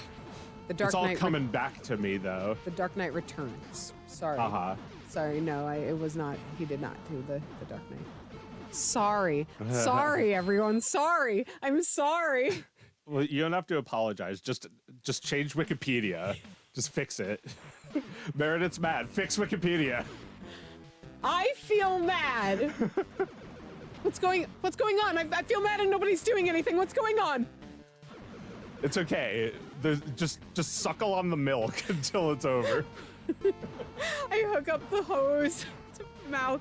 I strap it onto the back of my head and suckle on my milk until people stop disappointing me.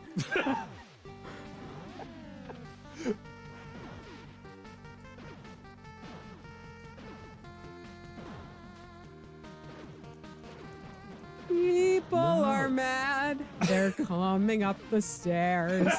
People are mad. They're crying out in despair. People are mad. It's going to be our fault. People are mad. We locked all their food in a vault. No. Tonight. What changes Wikipedia to what we say it. Oh, I wanted to play a game for the Game Boy. Oh, sure. Ooh. Oh, no. Oh, no. Oh, no. Yeah, just take it out. Oh. Ay, ay, ay. Some of the video games fell. You know what? While you're doing that, I'm just going to take a quick break and let Heidi down the stairs. Heidi, come here. I got you, girl. Come here. Probably not put this back by myself. No, it's okay. Don't. Well, guys. Well, Super Nintendo and Sega Genesis, you have to share a shelf right now. I know you guys hate each other, but it's just temporary.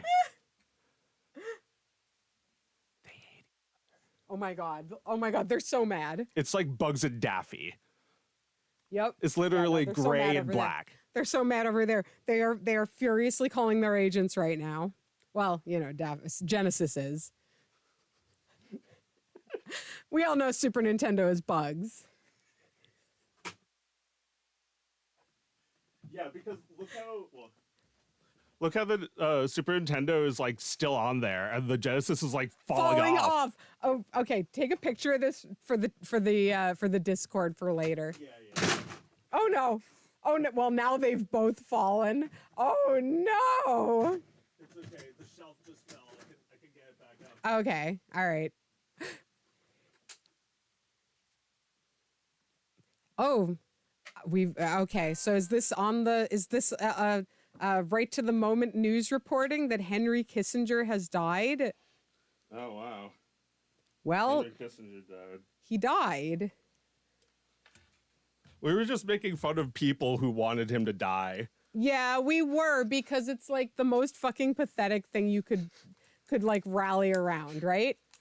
Like, well, you know, yeah, he's really old. He'll die eventually. he'll die eventually without experiencing a moment's remorse for what he did. And surrounding himself with people who will do nothing but congratulate him until his last dying breath. We got him. We got him. Yeah, we got him. Why'd we get him? He was caught in the crossfire of our anger. We got him.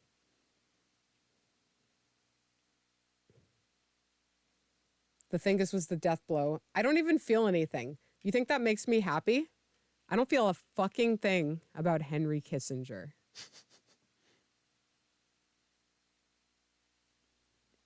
There's one born every day.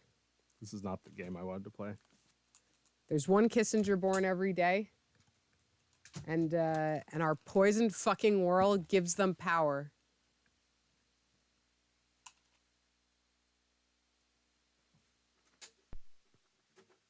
It's none of my business.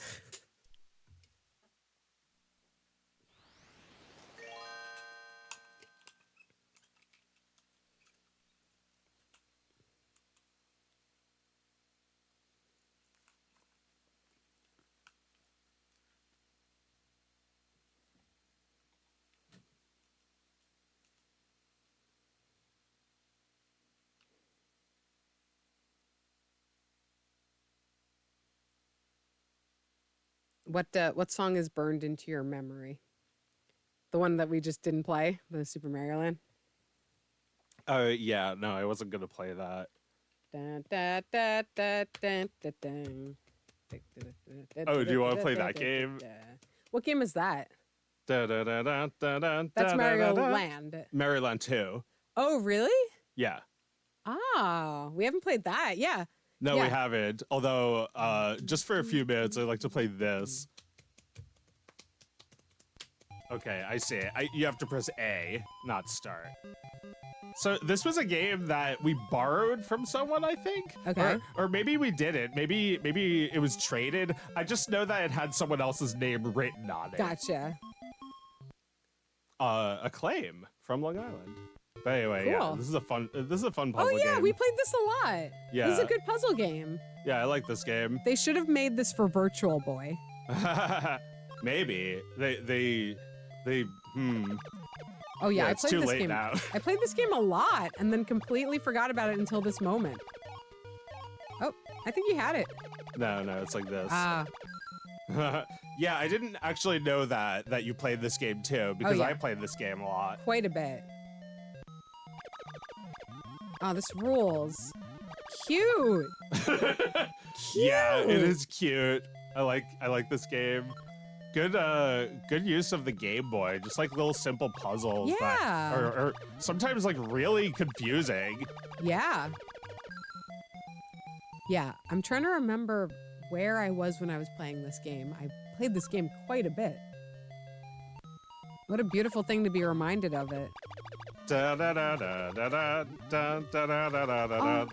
That looked great. Yeah.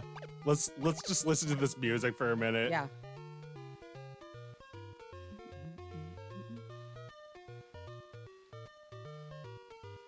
Yeah, doesn't this like remind you of so long ago? Holy shit. This reminds me of like, I feel like I played this at like Hebrew school or something Oh wow. to kill time. Yeah, I'm like I'm like picturing like playing like on a baseball diamond playing this game. Like Charlie Brown, you're standing there playing your Game Boy.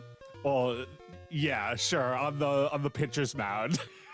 Look, if Game Boy existed when Charlie Brown was first created, Oh my god, no! Don't even It'd be even more isolated. That's basically what my character if is. if video games existed when Charlie Brown was created. Yeah, you're right. Your character is a bit of a Charlie Brown, for sure. Yes. My character is a bit of a Charlie Brown. just like, fuck you, you loser. And that's what all the content of all the stories.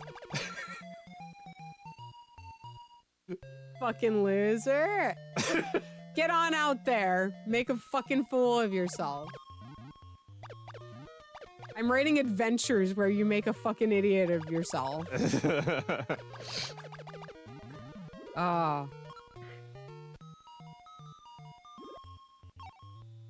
So cute. Shit. Yeah, you have to switch to this other guy to do this puzzle. Oh, what does he do? I think you have to put him here. Ah. Oh, you just need him to be in the way. So, oh, like, I see. Oh, wait, no. Not there. Maybe there at the end. Yeah. I could just go here. Yeah. And then Yep. now I can push it down. No! No! Yeah, I think I could just like do that. and Yeah, it no, that backs would it have up by worked. one. That would have worked. Oh, now you got it. You can do Yeah, it. yeah. Nice. Dun.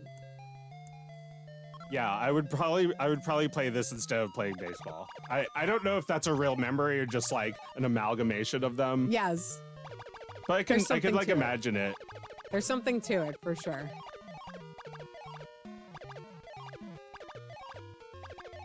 I remember like talking to Stacy about Duke Nukem at like a place like that, like the rec sports place. Isn't that just a great sentence? The rec sports place where our parents would send us in the summertime. Yeah. I hated that place. Oh yeah. I was not. It was fun when I was younger, and I didn't want to do it anymore. Yeah.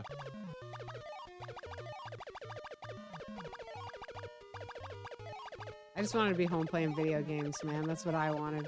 Oh, I see. You gotta create a wide enough berth that you can turn it. Ah, nice. Yeah, man. Nothing compares with video games. Like, I think that I always think about how I don't care about theme parks because video games exist, right? Mm-hmm. Yeah, they're very similar. But like, you could do one without leaving your house, and it doesn't like. It doesn't take a whole day of driving to get there. It's like crowded. There's theme air parks? conditioning. Theme parks are an enormous pain in the ass. I will grant you that, but they're good. They're also good. Yeah. Yeah, I think so. I think theme parks are just as interesting to me as games. They do have a lot of design that like there's a beauty to what they come up with for a theme park ride. Yeah. Ugh. It's like you got all those nice and neat. I gotta start it over. Well, yeah, I read a. I'm ashamed to admit, but I read a lot of books about games. I read one by a guy who like specifically designs video games and designs games for theme park rides, and like thinks about things in, the same terms, really. Yeah. That's interesting. Yeah, like cuz I did notice like with this carnival game that you guys have, I noticed how a lot of like the aesthetics of carnival games like fed into video game aesthetic. Yeah. With like Pac-Man sounds a little bit like a carnival game to me. Mm-hmm. So does this. I feel like this is also very barely removed from like kind of like word puzzles or something, or Yes, yes. paper and pencil stuff. Yes. So you have to somehow get up there without moving that one. You have to Okay, so I think you have to push do everything that. to the right so that you can get enough room to push. Oh my god, it's so hard. It's Yeah, I don't hard. know. Let's see. So yeah, I have to push that left one up. I have to come from like without moving that one. I have to somehow get that little one out. Or just like get past it somehow. Maybe just pushing this big one down somehow. No, but it's all the way against the wall, so I can't push it down. I didn't mean to do that. Wait, if you push that one all the way to the end, all the way down to the bottom, and then left on that one. Oh shit. Sorry, I don't. Yeah, let's not do that. Let's push that up, and then I free this other one. Yes, and then just move them all back. But then what? Yeah. Maybe I have to like. No, that won't fit into that little place.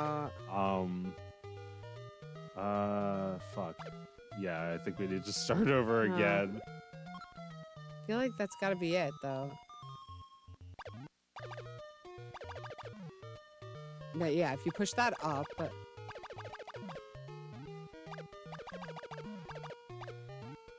Okay. Yeah. Oh, wait, you can go through now. Go through. So, all right. So go through the path to the left and then up. Push it to the top. And then push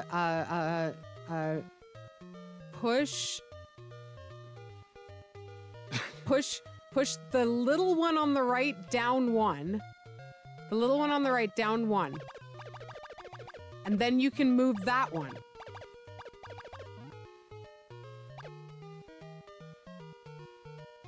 That must have been something. No! Wait. Can I? No. I need to be able to push that one up. Wait, so... can you go through that one? Go through with the little one. Go through with the little one. Like that? Yeah. But then you'll be stuck.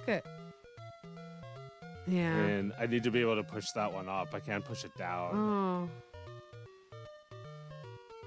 We're close. We're close.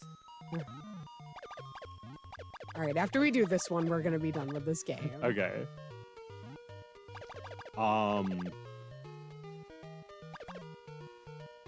Yeah, like... Maybe if you push that one away, but then don't push it all the way up, just push it up one.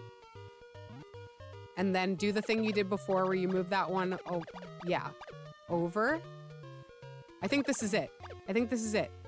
Wait, how did I do it again? So go up there like and then push it to the right. Yes. Yeah, that's it. Woohoo! Hey. Hey! Okay, how many levels was that? Oh my god, that one was so hard. I feel like there's like one more, right? Oh really? Maybe like, well, I mean, there's 100 levels. Yeah, or there's so something. many. We could stop here. That was great. Okay, what else did we play? Let's see. I did actually write down a bunch of things. Oh yeah, we're getting towards the end. We got about half an hour left, so. All right, let's see what I've written down. Oh, Street Fighter 2. Yeah, sure. Not Street Fighter 2 Turbo. I mean, whichever we have. Do you have the? I think I have Turbo. Oh, okay. I think so. Maybe. I don't see it there. Yeah, I'm not sure where it is. Yeah, we might. You also have Diddy's Conquest. I was gonna suggest that one. Go ahead. Do you want to do 2-player or 1-player? I'll just watch. Okay. Be extra careful with this. You play a little Conquest, and then I'll play a little Populous at the end of the night. I just love to flatten the world.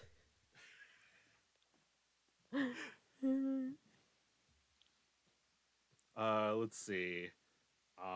So I actually have a list of topics. Should we talk about some of them? Sure.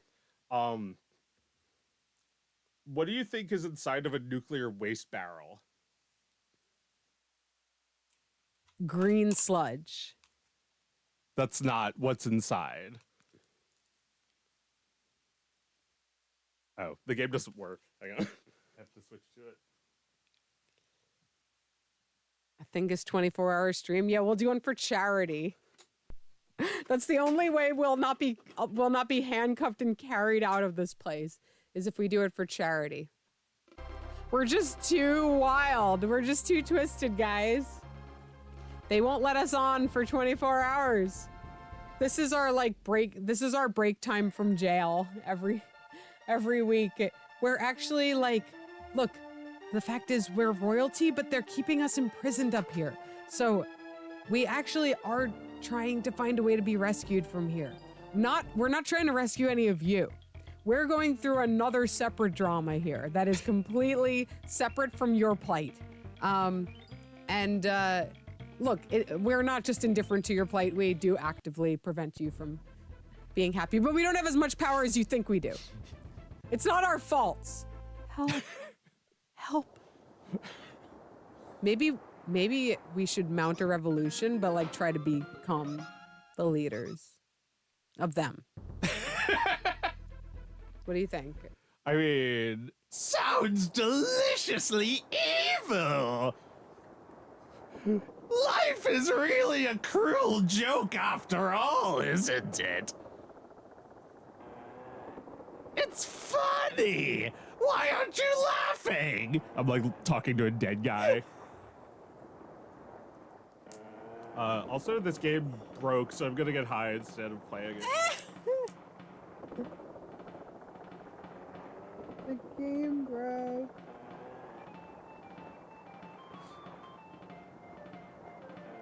Let's just listen to the song for a second. Sure. You mean this non-remastered song? Oh yeah, I only listen to remastered songs that sound terrible. Well, you've recently had it confirmed that the composer was listening to this. Yeah, actually, believe it or not, we heard from David Wise, and this isn't a bit.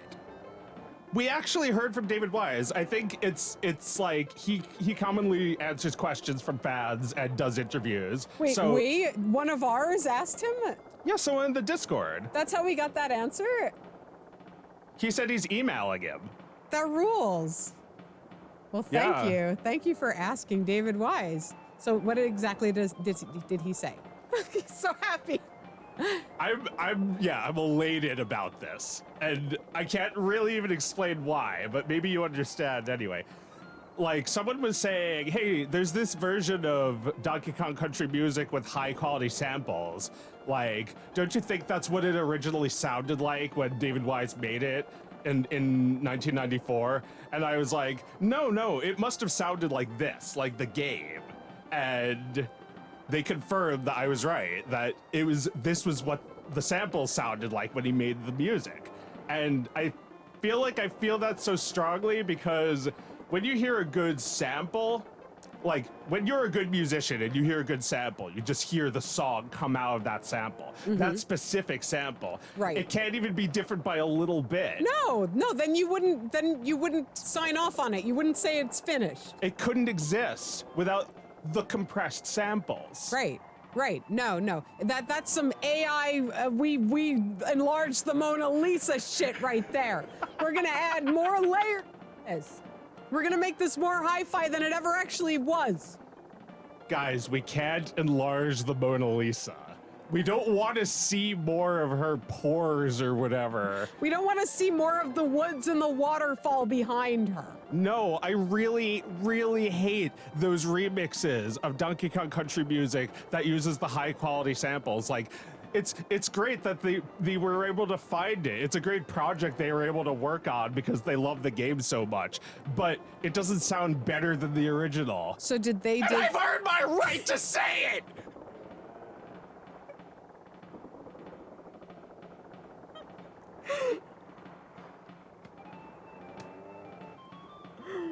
See, the thing is, Joe, and I think this is, this is a very optimistic way of me saying no one cares, but I think that millions of people have played these video games, and unless you were a small few who were, you know, just so into it that you explored the possibility of all of that, then in your mind, when you imagined somebody sitting down to write the song, you imagine them going,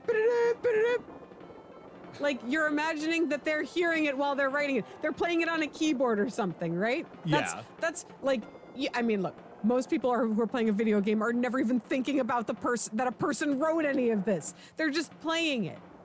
It's just like a completed work that is being presented to them. It is not asking them to think about how it was made. So, Sorry. so what I'm saying is, the majority of people who ever loved these games has never thought about the game, the music in the game, as anything other than what they heard when they played it. They would never speculate that the musician had written it any other way. They would think by default that the musician was using those funky little sound effects to make the music, right? I don't know what other people are thinking, but that's just what I think. Yeah. Yeah, no. I just like until somebody suggested that, it had never occurred to me that it would be any other way. Because I've seen like a couple of videos over the years of the composer from a video game like plunking away at his little keyboard. And like in the 90s, you would see like process videos and stuff like that, like documentaries and stuff. So I was like, when they play it, it sounds exactly like dum da dum dum dum dum dum dum da da da dum da dum dum. There's no other version of that. There's no piano playing that being converted into a MIDI sound effect. They wrote it with MIDIs. Yeah, with those little sounds that they had available to them. Yeah. They were playing, that was their instrument.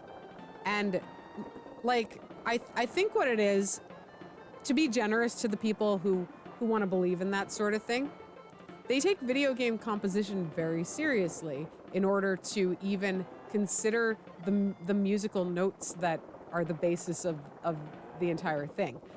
Because if you have game music on paper, then it is a legitimate composition that like people actually, you know, regard as art.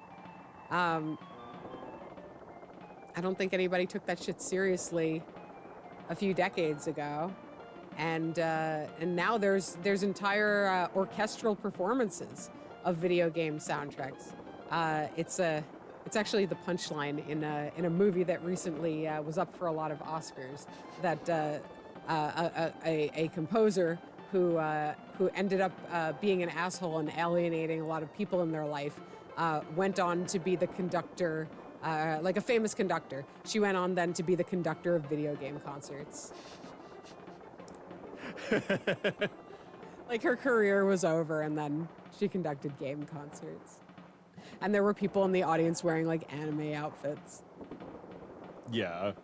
And it was like the worst job you can have, like the worst way, the farthest you can fall from being some like academic hero, academic good boy for your whole life, and then like nobody likes you anymore, and nobody cares about you, and now you do concerts of video games. But that's still pretty new that anybody would even put a thumb in the eye of people who like video game music. I feel like there is a burgeoning appreciation for video game soundtracks. It's going real slow, but I think people do have an appreciation for it. I mean, you know, the soundtracks for like the AAA games are like serious shit.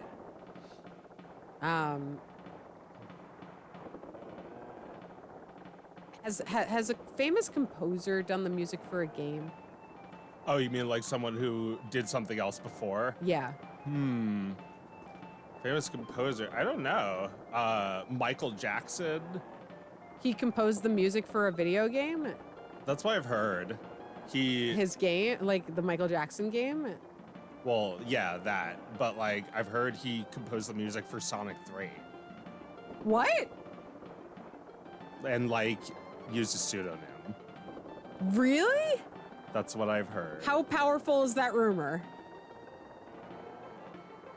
You should look it up. Really? Very, very interesting. Yeah. I didn't actually look. Did we have that on the multi-cart?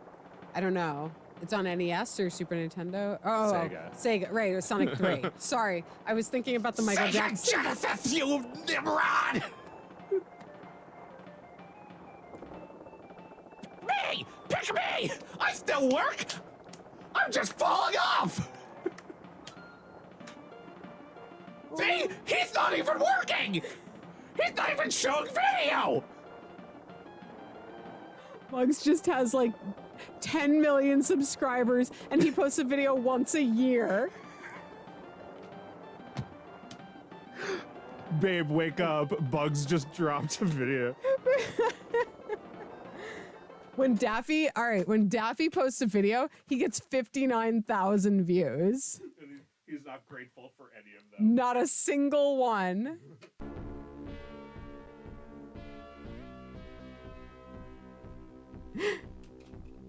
And like, in this situation, it would be like, Daffy broke his leg, and Bugs, like, he like had all of his limbs cut off. And people would still rather put Bugs out and onto the stage. Oh my god. Yeah, no. Bugs is not doing great, but he has enough charisma and enough goodwill from his audience that people would rather. Okay, let's see if we have it. Has anyone else heard that? Has anyone else heard that Michael Jackson might have composed? Oh, you know what? We don't have it, so we'll never know. We'll never know. Well, it's a very interesting factoid that's true. So I can't wait to learn more facts about this true thing that happened. Do we think MJ wrote Sonic 3? What do we think? Let's play a little Echo the Dolphin. Sure. What I really want to play is a Game Gear version of this, but this will do. Oh my god, yeah, that was what we had. This made me a little dizzy. Oh, looks great. This is a little bit of a learning game, right? No. This is not an educational game. Just a tiny bit. Just a tiny bit. Well, it looks like they went for like accuracy. Yes. There's some pretty realistic looking animals in this. Yes. They probably studied nature. Like, look at those rocks. Yeah. Yeah, they look cool. And this whole part, you're learning how to sonar with the dolphins, to echolocate with them.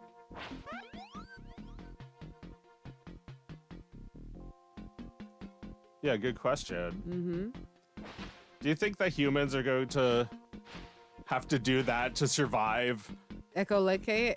No, become dolphin-like. To survive? Yeah, like, do you think that, like, if we started now, we could adapt to the water? No, I think the ocean is, like, not doing well, and we shouldn't be hedging our bets there. Wow. Yeah. Well, that's part of what Sorry, this movie dolphins. I mean, yeah, that's part of what this movie's about, right? Or this game's about. It looks kind of like a movie, doesn't it? Oh, wait, no. They get, like, kidnapped by aliens or something, right? Yeah. Not humans. Yeah, there's aliens. He's not fighting humans in this game. No, it's like an invasion. Well, I mean, it's still an allegory, right? Well, yeah, I kind of like how you're a dolphin, but you're saving Earth. You're not just saving the dolphins, right? You're saving the whole planet. Really? Yeah, that is pretty cool. That's how I always saw it. That's pretty cool. Like, you live in the most populous place on Earth, not the land, but the ocean. And you're gonna save the Earth. That's true. Most of the life is down here. Mm-hmm. So we're saving more Earth than what humanity sees as Earth. Yeah, humanity always wants to save the land. Yeah, haven't we done enough with land? Haven't we wasted land's potential enough? Yeah. Well, that's why we make movies about saving it. We feel bad.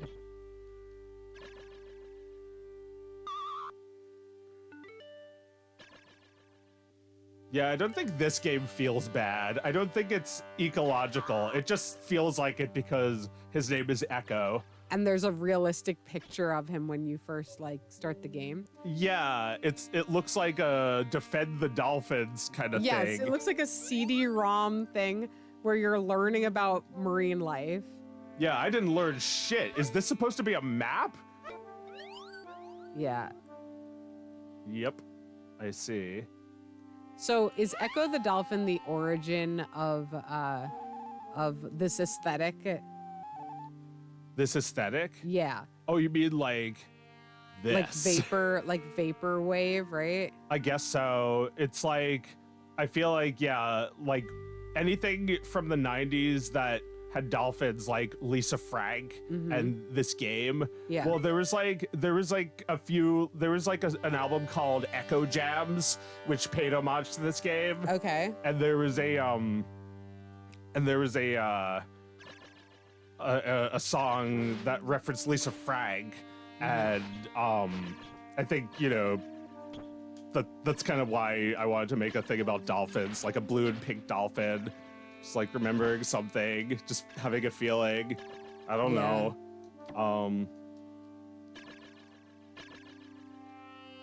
Like there's just like some things that we don't use anymore, like dolphin iconography. I mean, I guess it's used too much now because of vaporwave. Right. Yeah, it's true. We were much more fascinated by the dolphins in the 90s. Yeah, I feel like maybe it had something to do with saving them. Yeah. Feeling guilty about the state of the dolphins' habitats. Yeah, the fishing industry and killing dolphins to farm tuna. There was a cartoon. I think there were whales. There was a cartoon called Samson and Sally. Yeah, I remember that. It's gruesome. There's like toxic waste leaking out of barrels. Oh my god. Oh which, yeah. by the way, it doesn't do that in real life. It's just like solid. It looks like rock.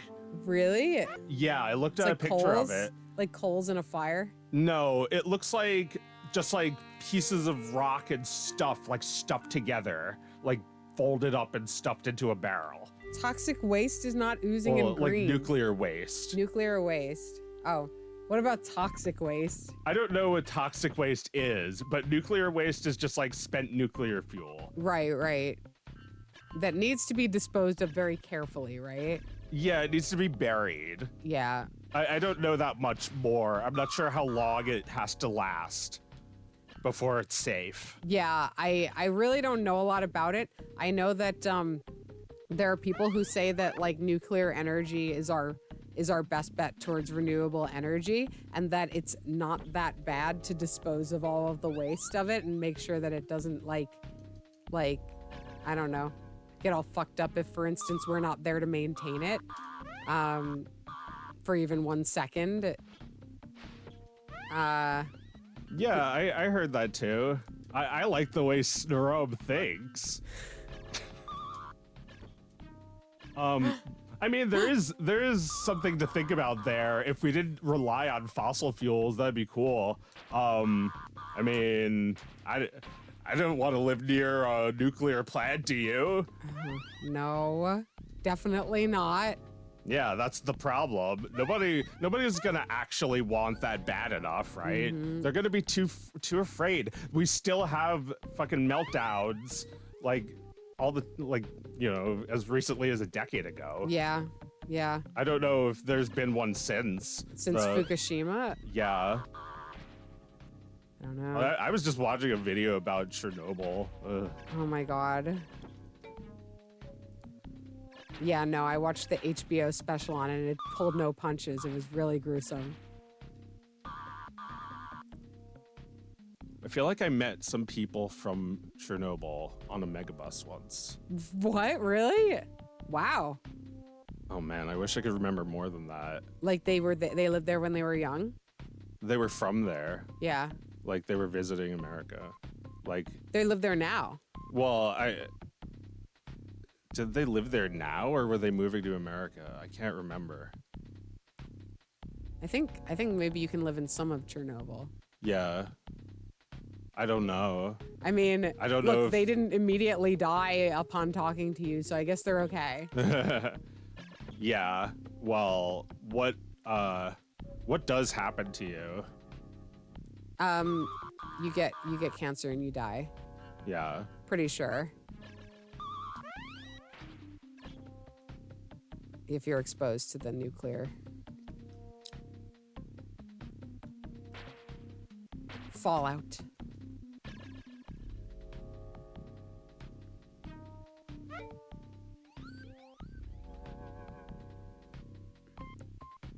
Maybe when we were kids, we understood it was important to save the dolphins and stuff, but like now we're just like understanding what that means, and it's like hitting us all at once. And we're not actually willing to do what it takes to save the dolphins. I mean, there's no way we could, like, what could we do about it if like there's nuclear waste in the dolphins' habitat?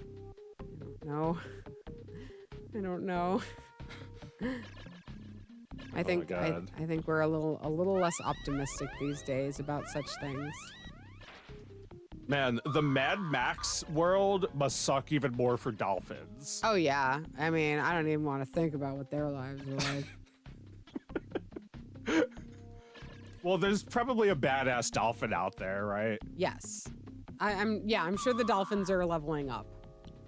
They're gonna be okay. You want to play Populous? Yeah, I'll play a few minutes of Populous. We got 10 minutes left. Do we want to guess why something is bad or why someone is mad? My watch is apologizing to me. She heard mad and she thought you were mad. So when you hear the heartbeat in Populous, that's just like that's my heartbeat playing it. I'm like a speedrunner. And I'm monitoring my heartbeat. I'm like, oh my god, I'm going so fast. Oh my god, oh my god, oh my god, I've never done it this fast before. Oh my god, oh my god. And then I die because that means you're about to die in Populous. A big nothing. Oh, here we go. Here you go. Oh wait, hang on. Can't wait to see this. Thank you. Can it reach?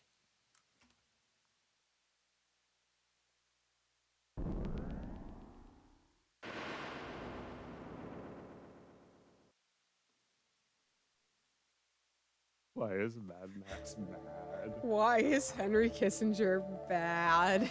Yeah, I don't really know why he's bad, I should guess.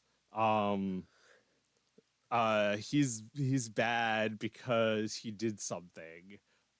He did the Vietnam War and the Korean War and the Iraq War or something, right? Like he did all of those. Yes, he's been the architect of more than one American war overseas. Yeah. Like he's so fucking old. He's got a few on his resume. There you go. There's why Kissinger is bad. He's bad because he did wars that we should not have had. Yeah. Because he's bad. God. When's he gonna die? He was fulfilling the demands of the empire. We are an imperialist country that we live in, and Kissinger was doing their bidding.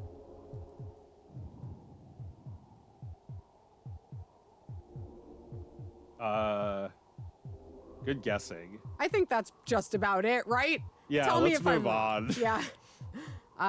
What else?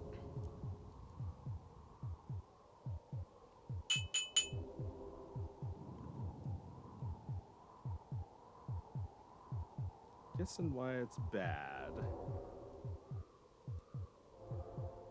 Guessing why it's bad, folks. And a lot of things are bad. But what have you heard was bad? Okay. I think it doesn't need to be totally up to date. What was bad 20 years ago that you heard about and never... I feel like that's harder to think of than a new thing. Let's see. Let's just see.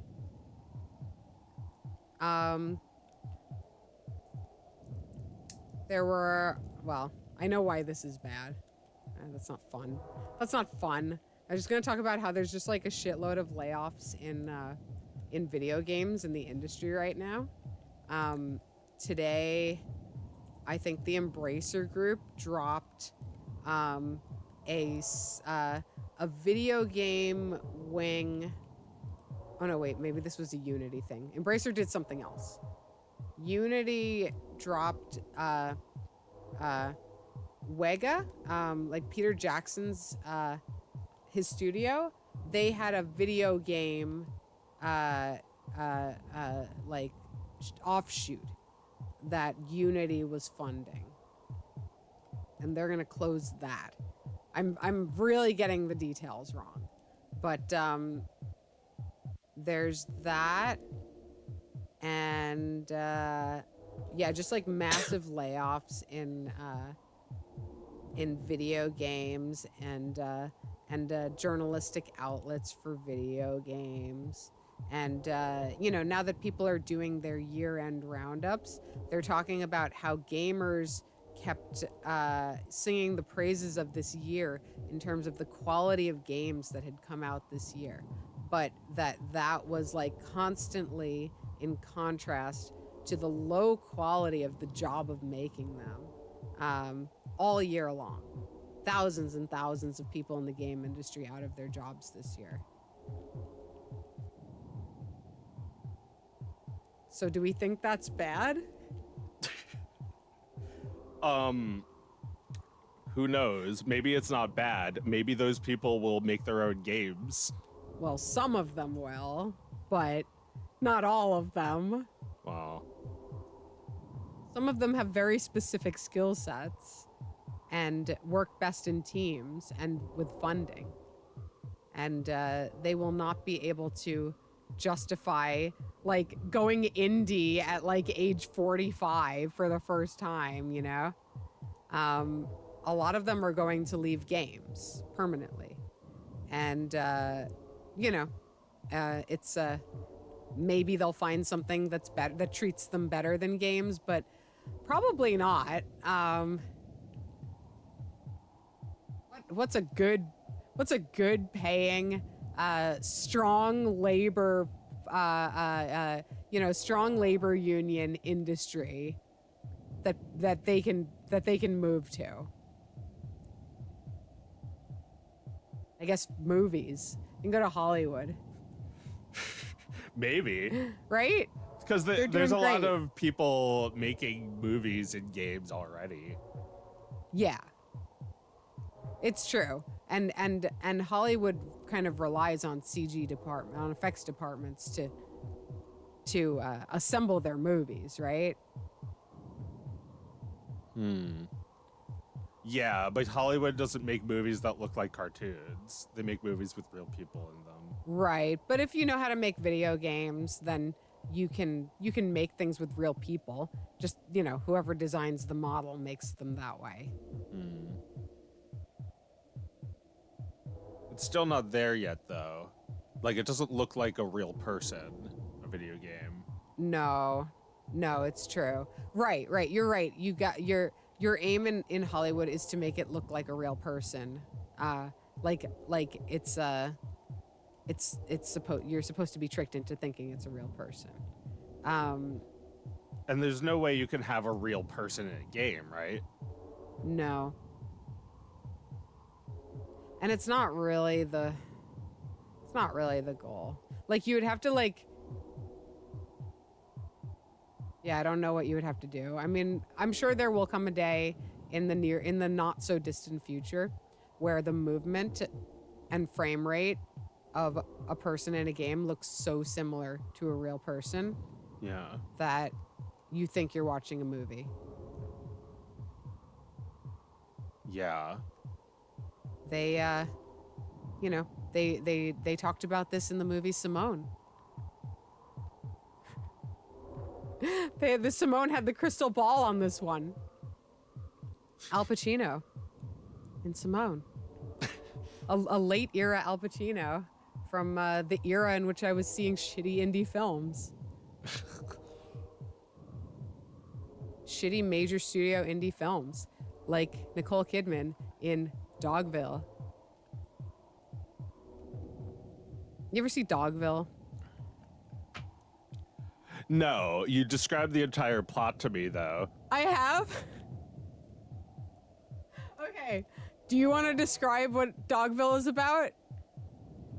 It's about a woman who like goes to a town and all the people are really nice to her and she's like really nice to them and she like works for them and like, you know, she'll like work for like food or whatever.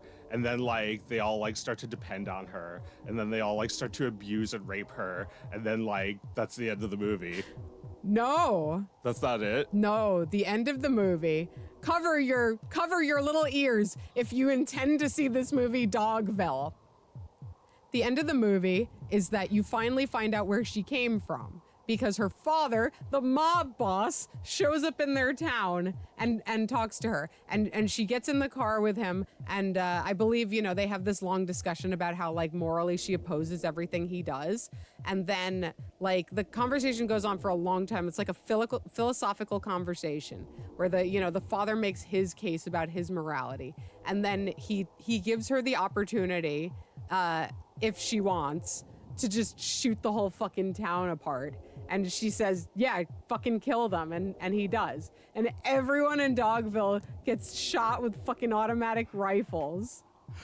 Oh yeah, I forgot that part. I think if I saw the movie, that would have probably affected me more. I was disturbed just by like the fact that they went from loving her to hating her. Yeah. Like that's all I remembered from you telling me. I remember now. Yeah. Holy shit. But yeah, I also remember the other movie you just mentioned. What was it? I forget it. Simone. I mean, that's kind of cool. I think it's kind of embarrassing now, that movie. Yeah. But that's still kind of a cool idea. Oh yeah. Yeah, no, it's great. She becomes a so like it's so fucking stupid because Al Pacino doesn't even know anything about computers. He's just like an old man who doesn't know anything about computers, but his eccentric friend who was developing the software for Simone died and left it to him. And he figured out how to use it very easily. And then he started making movies with this woman, and she's a virtual woman who he somehow figures out how to make movies with. And like the first movie that comes out, he's like, how'd she look out there? Was she a little too cartoony? And people were like, no, she's radiant. What an incredible actress. How did you find her? And then, you know, he has to go through all these like hilarious sequences where he has to pretend Simone is a real person. Like the paparazzi is waiting outside a building and he has another woman like dress up with like a scarf all over her face so you can't see her. And like every time he needs to fake Simone's existence, he finds another way to do it. And eventually he starts to regret that like people love Simone as much as they do. And he wants to escape this world. So he tries to put her in terrible movies. He puts her in this movie called I Am Pig, which you don't even see the name until after people start to walk out of the movie. But like in the theater, it's just Simone down in the dirt, like eating mud, like her face covered in mud and crawling around in mud. And the movie is in black and white. And she's just like looking up at the camera and then it says Finn on the screen. And then everyone comes out and Al Pacino, it's like the producers, Al Pacino's just like listening. And you see like a poster that says like I Am Pig. And it shows like a close up of her face with like a pig's nose superimposed on it. And he's like listening to hear what people think, and they're like, it was breathtaking. It was so good. And eventually he has to kill her because he can't fucking deal with Simone anymore. And that's pretty much it. That's what the movie's, and then he misses her. He kind of misses Simone when she's gone. I thought what happened was everyone found out she was a simulation and still loved her. Maybe. It might become like national news and then people still love her. And then there's a new one. There's a new one after that. Or I think they might just think she died and the country mourns her. I'm pretty sure. I mean, that does sound kind of like a better ending. Yeah, that it's a secret, but I think then he does maybe create another actress. Why? I thought he wanted to get away from it. I thought so too, but now I'm remembering it that way. Simone! That's Al Pacino. Simone! Can you hear me, Simone? He talks to her, you know? Like, he believes she's real to some extent. He's a delusional old man. I mean, there's nothing wrong with talking to computers. Do you like her? Do you like the movie? I've never seen it. Really? I'm not gonna watch Her with you, but I'd be very I'd be very interested in hearing your take. Okay. I'll watch it in 20 years. In 20 years when the real Her prophecy has been so far fulfilled, it's like so quaint. Yeah, I'll like see it on TV and be like, hey, hey, her.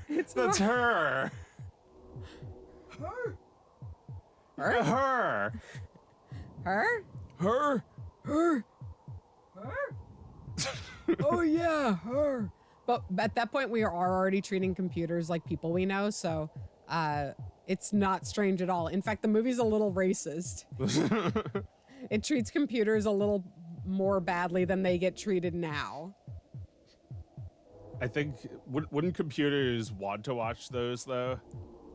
Want to watch people's interpretation of computers from a past time? Maybe. I suppose it would be data to collect, just like everything, which is all computers want. Oh, yeah. Well, do they even want data, or do we No. just fill them with, because we want them with We data? feel that you're right. Computers don't need to hold data. They do not want anything. No. No. No, computers really don't want anything. They don't. That's why they're a computer. There is an absence of want. You know, a computer could still, like, computers could still take over the world like in a cartoon, like The Matrix.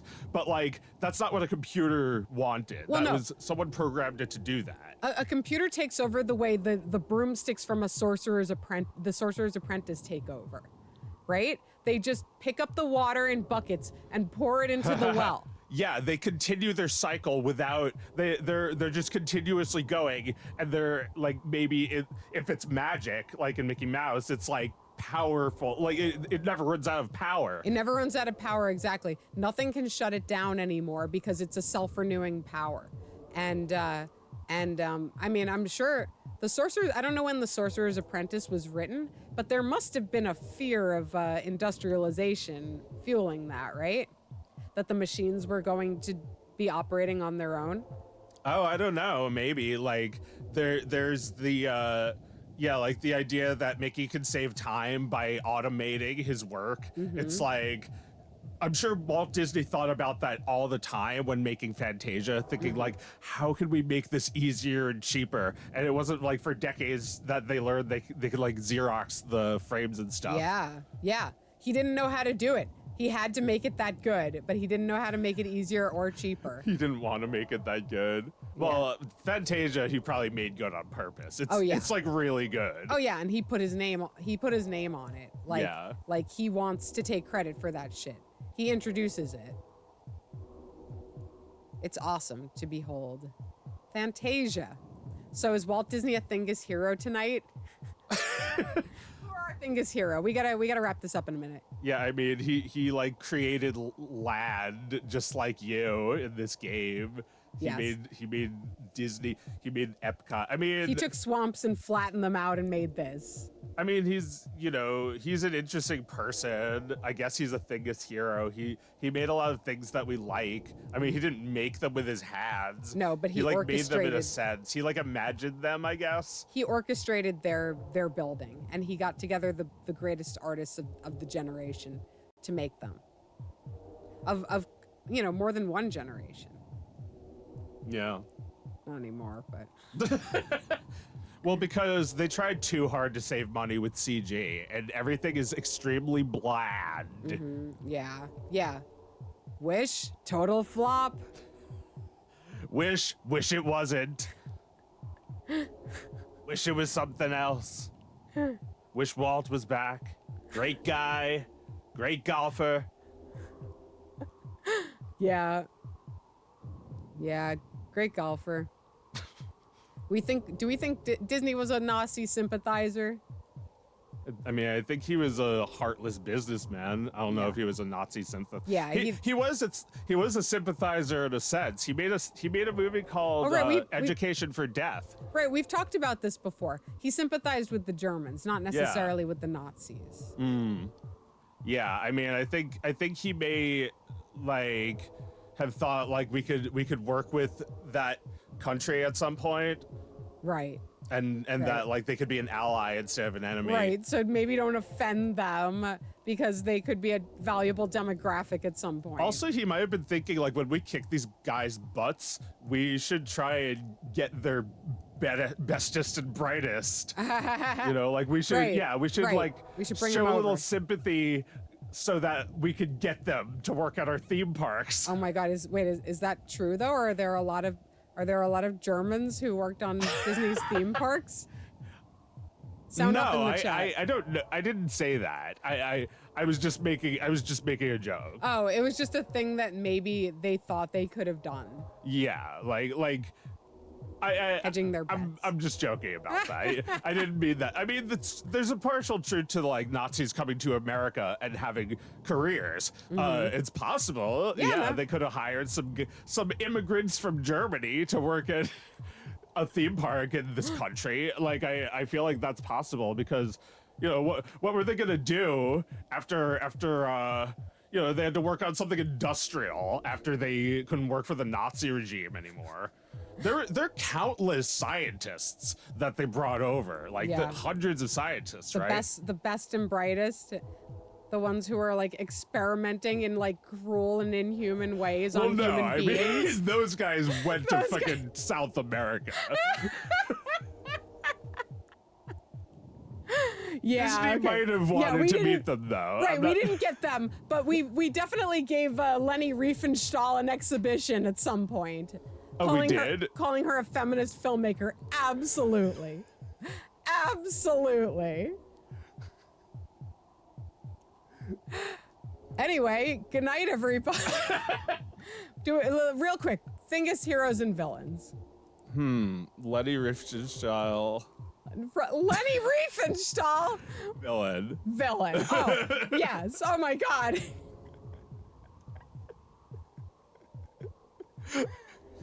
All right. We're doing Armageddon here, folks. Yeah, kill them all. Kill them all. Yeah, no, I'm gonna do it, guys. I know what that. Wait. What you were quoting just now, that guy who killed people and was talking to himself. What was his name? What was his name? Shit. I couldn't remember. Killed them all, of course. No, I can't remember his name. Oh, look, it's a holy shit. war. Oh, they're trapped. They're trapped. They can't fight. I'm not on Discord, but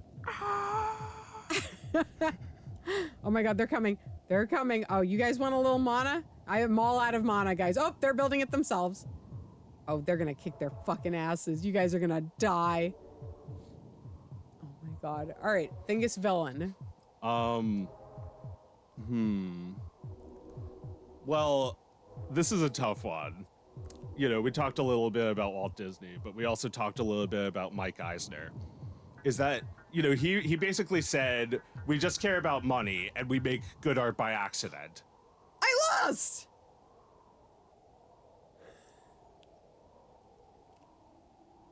Wow.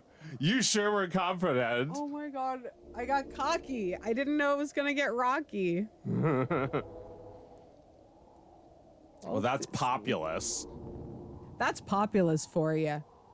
All right, so you're saying Michael Eisner is a villain in the shadow of Walt Disney. Well, I don't know. Yeah, I was just asking, is he a hero or a villain? He made like a lot of good movies, but like he's got this way about him that he just cares about money, really. And then the company basically cared even more about money, so the movies got even cheaper. But didn't he write the ship? Otherwise Disney wouldn't exist. Didn't he write the what? Didn't he write the ship of Disney when they weren't doing well? Write the ship? Yeah, he righted it. He fixed the direction. I'm sorry, I've just never heard that before. Well, I'm pretty sure Disney was in a crisis at that point. Oh, right, the ship. Yeah. Like, fix the... Okay, I get what you were saying. Yeah, yeah. Sorry. I thought you meant RITE. Oh, yeah, yeah. No, he's something. never written it. I mean, yeah, like, he steered the company into a good direction. But also a lot he of wrote it... the ship of Zipper and Gadget. He wrote the ship. Sit on AO3. That was just revealed recently that it was actually him. But he wrote that ship. Well, yeah, like, he was the one who transformed them into, like, the Rescue Rangers, right? Or was there someone before Mike Eisner? I don't know. I feel like I used to know this, damn it. But anyway, I guess Hero, but like Walt Disney feels the same way as Mike Eisner. Like, he's just a businessman. Yeah. And, you know, he probably made as many movies as he killed, right? Oh, I'm sure Disney like tore some people's hearts out and left them on the cutting room floor. Yeah. It's a certainty. But you know what?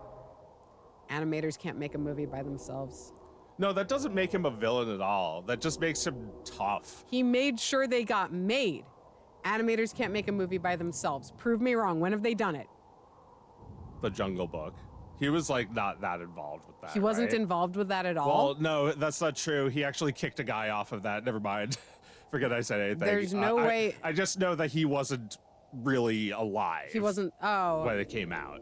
So the animators were in charge at Disney? Well, in a way, they just made the movie that they really wanted to make, which was something about animals. Ah. All right. I'd be very interested in hearing about that time I period. don't think that they were in charge, though. That was the last, like, good Disney movie, really, for a while, right? Was Roy in charge? He must have been I young. guess. He's too young. But I definitely think, like, you think they definitely needed him, right? I think they needed him. Yeah. Aristocats? Okay, well, that's not a very good case for movies being made by animators. Yeah, I mean, animators, you can say they got that done, but, like, there was something about, like, Walt was, like, he had a different vision from them. You know, like, they had to follow his vision, didn't they? I think so. Yeah, I mean, I'm not, like, what did he do exactly? I'm not sure what his expertise was. I know he worked in the story department. Mm-hmm. I mean, I don't really know exactly what he was involved in on a daily basis. I feel like if it was everything, I feel like he must have been a control freak about everything. Yeah. But I also just think that, like, his guys, his 9 old men, are absolutely brilliant at showing up to work, sitting down at the desk, and becoming another character, transmitting their own feelings and mannerisms into, like, breathing life into a brand new character. And then they go home and they don't do that. Walt Disney is thinking about making his picture every second of every day. You need both They're of those detached people. from it, you think? The animators? Well, the animators can't possibly engage with it the way he does. That's not what they're using their powers to do. Mm-hmm. They're putting all of the energy that they have into creating characters and conveying emotion. They can't run a business. Yeah. Like I said, I forget which one it is, Frank Thomas or Ollie Johnston, but one of them, when they retired, had a big choo-choo train in his backyard. These are not serious people. I mean, yeah, you had, like, John Lasseter was like that. He had a train that ran through his house. Yeah, but that's pathetic. When he does it, it's pathetic. Because what, you want to be Ollie Johnston? You get a fucking train just like Ollie? Don't copy. Get your own thing. You pathetic little man. Figure out who you are. Don't hide behind that shirt. That's disgusting. Ollie knew who he was his entire life. The day he was born to the day he died, knew who he was. Frank knew who he was. Lassiter's still searching. How sad is that? Thingus villain once again. John Lasseter.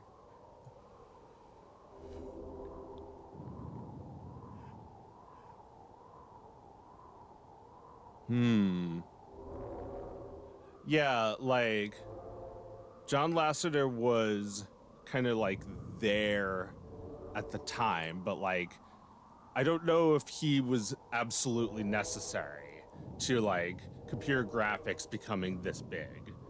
Like, he was, you know, contributing art to Pixar in the 80s and stuff, but like, there's lots of people making computer graphics. It wasn't just Pixar. I mean, I'm not sure we're really going to be able to determine how important he was until we get a little bit more distance from him. Yeah, I don't think he was as heavily involved with Toy Story as some of the other guys. That's just how I feel. I mean, Yeah. maybe not, because toys are his world, so maybe he was the most obsessed with it. It's true. And look, I mean, in the future, people are going to consider Cars the best Pixar movie, so he's going to be vindicated. I mean, yeah, They already do. people say Cars is the best Pixar movie. No. But a lot of people love Cars. A lot of people. And doesn't that matter a little bit more than what the stuffy critics said about it once upon a time?